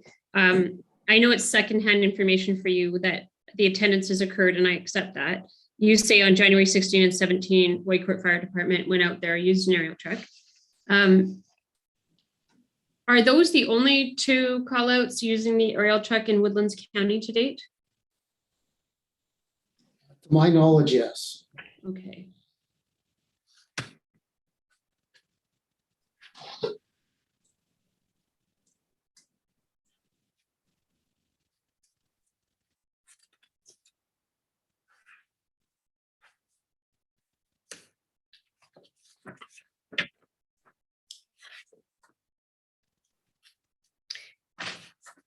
If I have you turn to paragraph 71, it's on page 18 of your statement at the very bottom of the page. It's under the heading Administrative Overhead. Yes. Do you understand what this paragraph means? What I understand this paragraph to mean is that there are other costs that we believe are apportioned to the operation, to the expenditures. There are other costs, indirect costs that need to be considered towards the expenses of the operation of the Whitecourt Fire Department. Do you understand the term full cost accounting? No, I do not. Okay.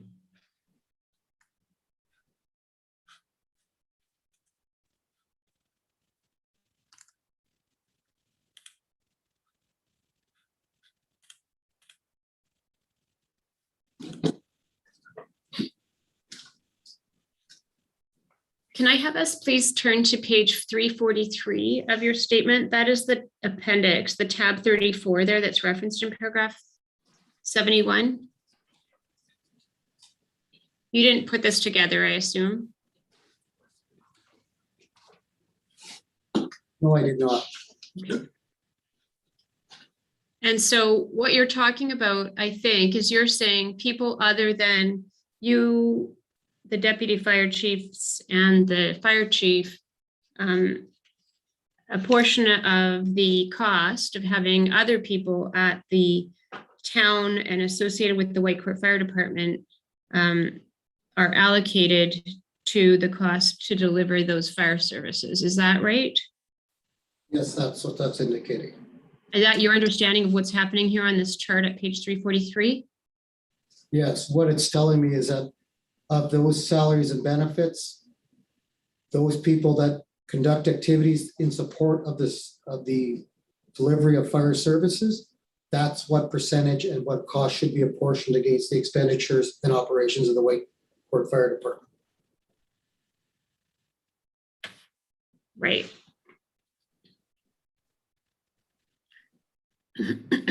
So corporate services there, when we look at the table on the left-hand side, those are individual titles, I take it. So that's a department, corporate services, correct? That's correct. Is community safety a department or is it just your title? It's a department. Okay, and fires within that department, I take it? Correct. And then planning and development, you see that? Yes. Can you tell me the planning and development contribution to fire?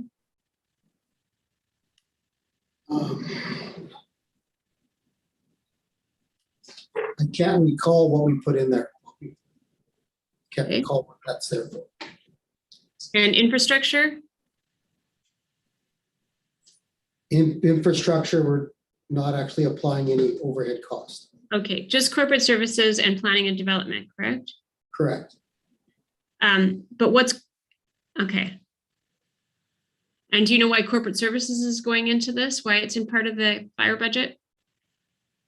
I can't recall in detail, but it would probably be to do with the financial services they provide us, probably the invoicing and revenue collection and those types of activities.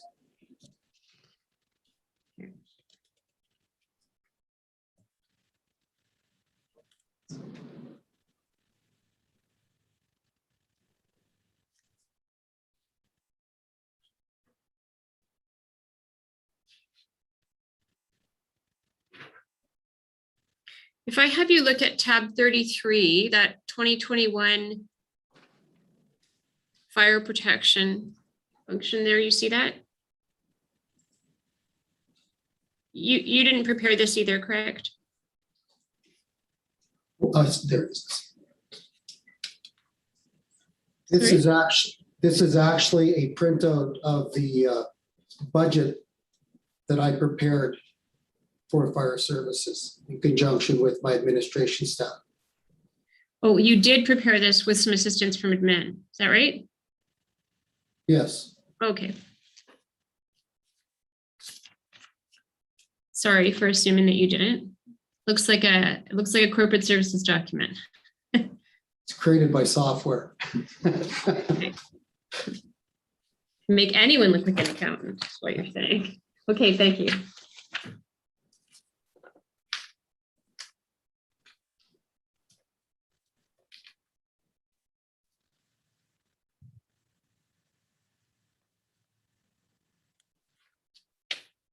Can I just have you take a quick look at page 307 of your statement?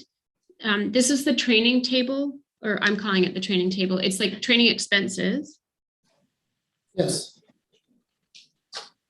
Did you create this? I did. Okay. I didn't want to ask an insulting question after my last insulting question. Sorry. Okay, so you, and you're telling me, maybe let's just make sure I'm following you along here. Members requiring training, that's the number of individuals. Am I getting that right? Correct. Okay. That's how many members are still required training. Among your membership in total? Correct. Okay, so these are people that you, 149 people that require one or more of the forms of training that are listed on the left-hand column. Just to be clear, when you read that column, the same person could be in a number of training, one individual, because we only have 42 volunteer firefighters. That's why that number is so high, but it could be one person listed 6 times. Right, I understand. That's why I was Okay. asking one or more. Yeah, I get it. Okay. Okay, so you're saying whether it's one person that's in 7 different categories of training, but they, Right. whoever they allocate, you haven't broken that out here, and that's fine. There's 149 training, what I'll call training requirements here. Can I call it that? That's correct. Yes. Okay, and then why are all the courses actually $1,000 per person? I just used an average for Okay, simple calculation purposes. Some are more, some are less. I see. Okay. Yeah. All right. And so then, just so I'm understanding, the course cost, you're using that as your average of what would be the cost to take the course externally, is that right? Yes. And then course expense, is that things like an exam sitting fee or materials or whatever? Is that what you're talking about there? Correct. Okay, got it. All right, thank you. You have a record, I take it, or not you, but the Whitecourt Fire Department or the your department of community safety. I keep feeling like I'm saying your title wrong. I'm sorry. Community safety. That department within the town has actual numbers for these training, correct? I'm sorry. You have actual cost numbers, like you know the actual number. You're using this to kind of ballpark, right? Yeah, this is a ballpark. When we would actually budget for them to go in when we would put them in the budget is where we would actually have the actual cost of the courses. And I understand from having a look at the the Whitecourt Fire Department website, or the portion of the town's website dedicated to the fire department. When I look at that website, it looks like you do your volunteer training in-house as well. Are you capturing that in here? On this document, I'm not. Some of this is totally from an outsourced perspective. Some of this could be delivered in-house as well. So like the WMIS training, for example. Yes, Okay. Sorry, in case anybody else isn't an OHS nerd, WHMIS is what I'm talking about. And TDG, that's the transportation of dangerous goods training straight below that, right? correct. Okay. And those you might do in-house, for example, correct? Correct. Okay. If we have qualified, usually where we have qualified instructors, we do attempt to do our training in-house.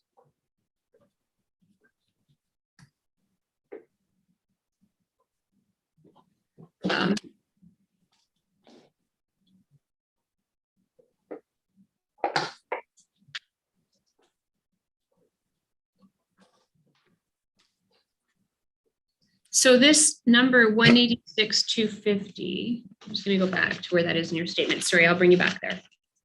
Okay.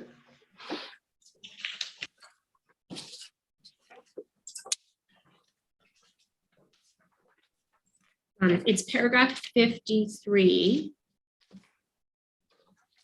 What you were saying in paragraph 53, we can go off the chart, that's okay. Paragraph 53, sorry, page 16 of the statement, my apologies. This followed from the list of courses that you were talking about, and that not every single member will have all of them, but for the two that we talked about, level 1, level 2 of 1001. And then you say that there are gaps which should be addressed. And then that chart that we were looking at really reflects your estimate of what it would cost to bring the training up to the level that you're looking to achieve. Is that right? That is correct. And so to the extent you delivered those courses in-house, they 186,250, right? That would be an estimate of the worst case scenario. And Okay. if we had to deliver them all externally, that would be the cost, the estimated cost to the town. Okay. Great.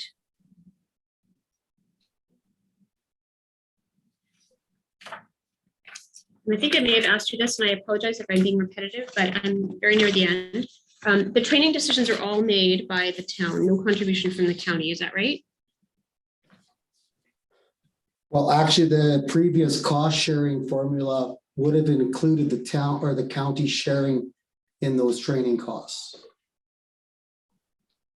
I'm talking about the decision about what training the town fire department does. That's all made by the town, correct? That is correct. Yes. May I have just a few minutes? I don't need long, but I just want to make sure that I'm not missing anything. May I have until 1:35, Ms. House? Yes. Thank you.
Yes, please.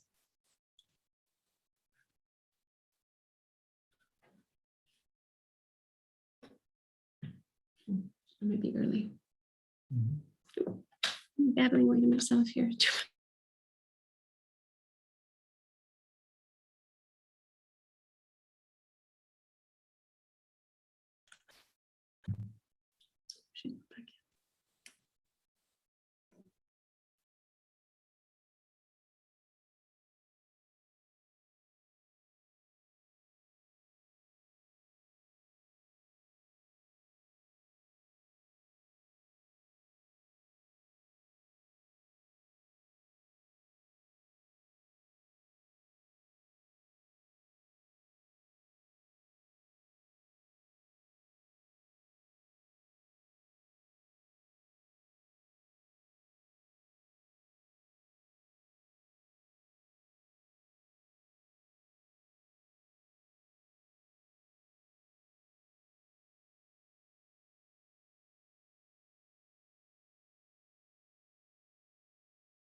Go ahead, Ms. Roberts.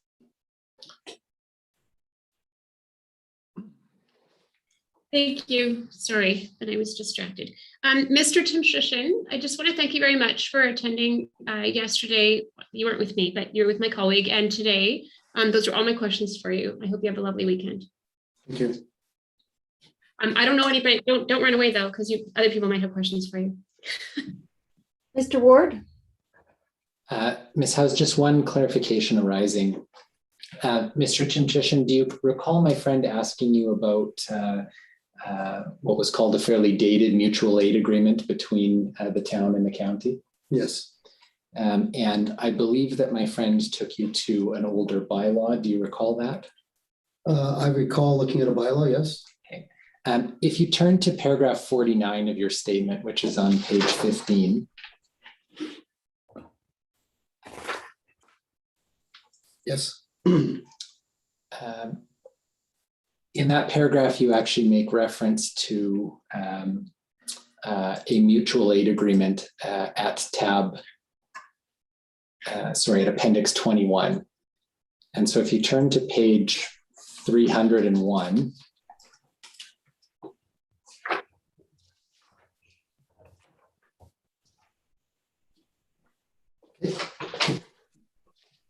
when you've described the somewhat dated mutual aid agreement in place between the improvement district that preceded the county of Woodlands and the town of Whitecourt, if you look at this agreement, is that the agreement that you're referring to? That is correct. That's my only clarification, Ms. House. Thank you.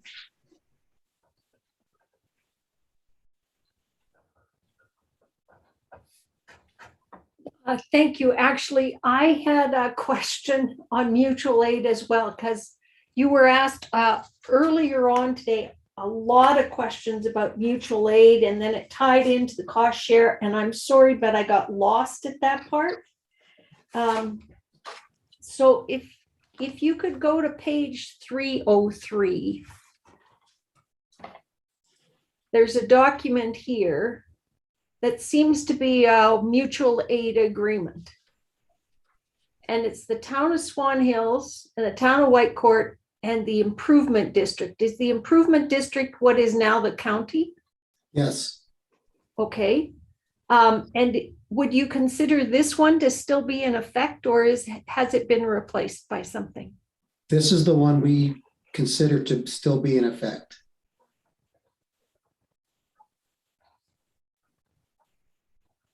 I'm just making some notes.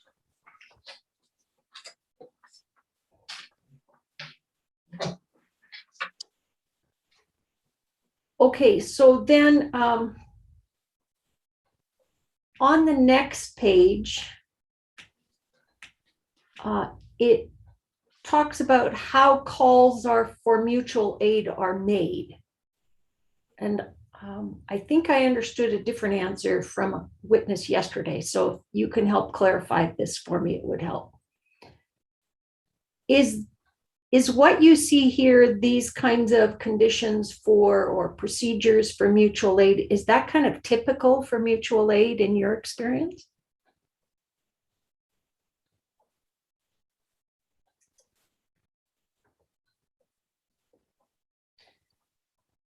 Looking at the top of page 304, I would say the more typical mutual aid these days would be that you would have the fire chief solely making the decision to request mutual aid and not all these higher level individuals involved in that approval process. Okay, and then so somebody has to make the request. Yes, Okay, and then B says that mutual aid is restricted to equipment only owned by the parties and their employees. So how does the town apply that? we would still apply it the way I explained a little earlier, is that we would take the best piece of apparatus to that fire incident, that emergency incident, no matter who owned it, whether it was solely owned by the town, county, or jointly owned by both of us. If it's in one of your fire halls, you're going to choose the best piece of equipment. That is correct. Okay. And then in C, that's the kind of thing you were talking about before, where the Whitecourt Fire Department would say, we don't think we can respond properly to this, or we're not competent, we're not coming. Yes, yeah. Basically, we would have concern that we would leave our community without adequate fire service if we responded, or we don't have the competency to respond to that level of incident. Okay. And then in D, if you were doing mutual aid to the county, do I understand D to say the county will pay all the costs of that?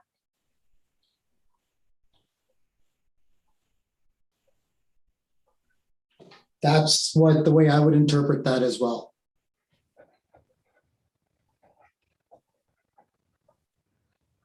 So if the Swan Hills had to respond to the town of Whitecourt, the town of Whitecourt would repay the town of Swan Hills based on an invoice. Yes, And that's for equipment and people. And do you charge supplies too? we would. Consumables, like if you use foam, any foam you would have used would be part of that invoice as well.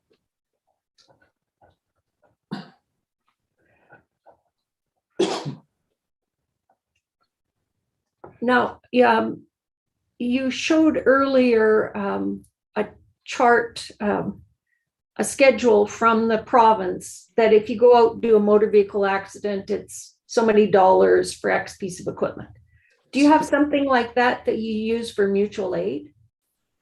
No, because actually, even though this agreement in D actually suggests we're going to charge one another, to my knowledge, we've never gone to Swan Hills and been in that scenario where we had to look at this. And with Woodlands County, in practice, we've not been charging one another. We've just been attending and assisting each other on a no-cost basis. Okay, so even though this says you could or should, you have not been. That is correct.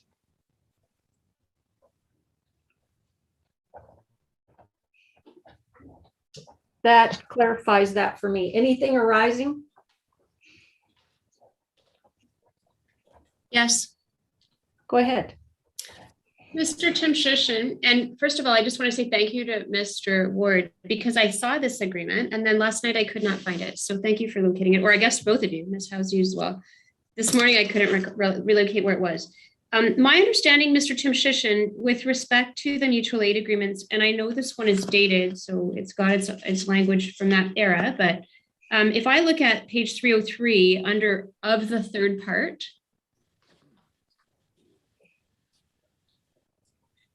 where it says there, whereas a peacetime disaster could affect any municipality to such a degree that local municipal resources would be inadequate to cope with the situation. You see that? Yes. And then below that again, in the second part of the preamble, the where and whereas, it talks about in the last line, parties being who may be affected or threatened by peacetime disaster and require assistance. You see that? Yes.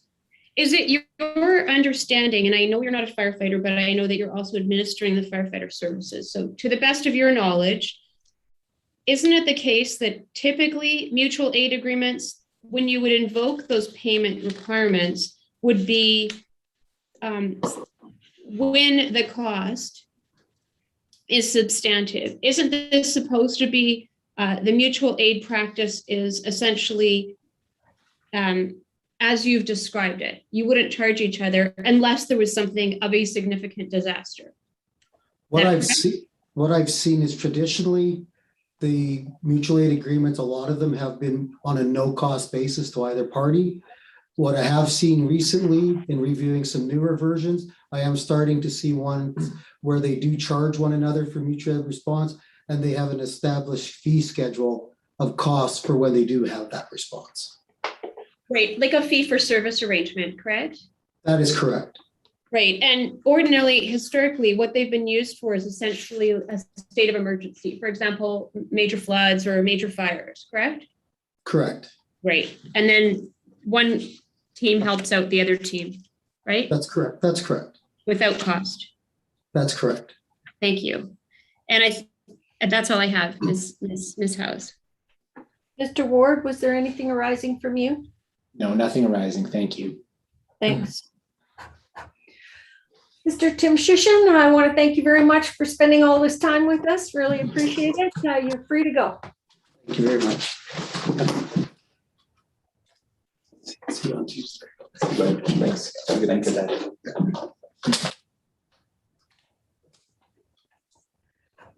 Council, I don't expect we'll have time to start another witness, so I'm gathering Mr. Schmiel is going to end up on another day. Let's talk about Monday.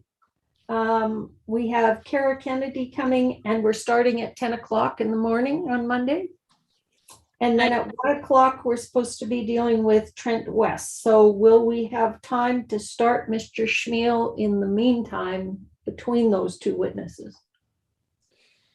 I think it's over to you for sure, Mr. Ward.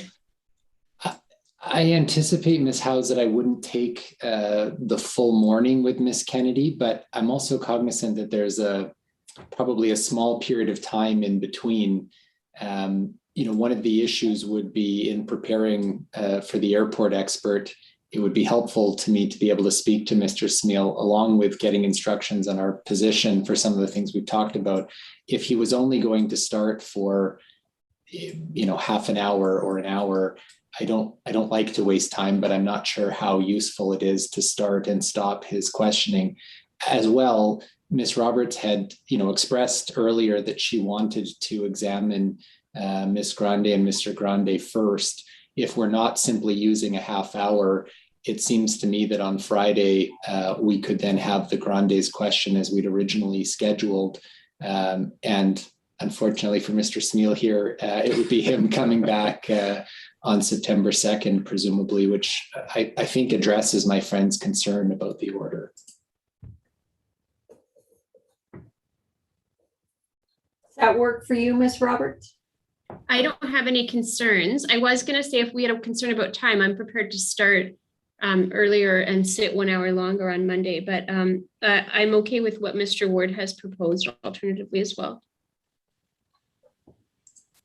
Yeah, I think that works. To the extent possible, I'd sooner not have a witness broken up too many times.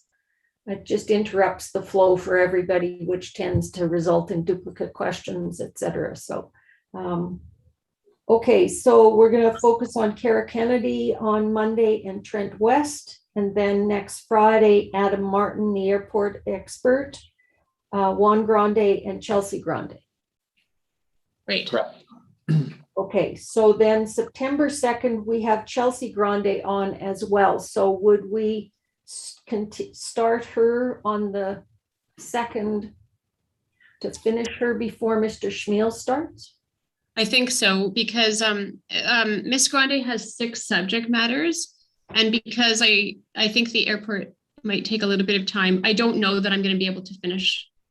I think Mr. Grande will go first. That was Mr. Ward's suggestion. I think it makes sense. I know we were making that suggestion in another context, but I don't think he'll be long. So I think it makes sense to get him done after the airport expert, then do Ms. Grande. And I'm not certain that she'll be finished. I don't think it's likely, but it might happen. If she's finished, we just start with Mr. Schmiel on the 2nd. If not, she'll wrap up in the morning and we'll start Mr. Schmiel the same day. In which case, Mr. Schmiel would also be needed on the 7th to likely finish him, right? I think that was the one day he didn't want to come back from vacation or said he would come back for one day. Did I mix up people there? I think that was it's my client in that position. But I don't know if Mr. Schmiel was too. I was speaking about Mr. Frank about that. Okay. Okay, so looks like we have our days full. All right, so I'll see you at 10 o'clock on Monday. Thank you very much and have a great weekend. Thank you, you too. Thank you, Ms. House. May I just clarify with Ms. Antler whether we're using the same, I just can't remember if we've are using the same. I think you sent different links for Monday and Friday, is that right? Yeah, it's if there's a break in between, you can't use the same link. Right, okay, got it. Perfect. Thank you.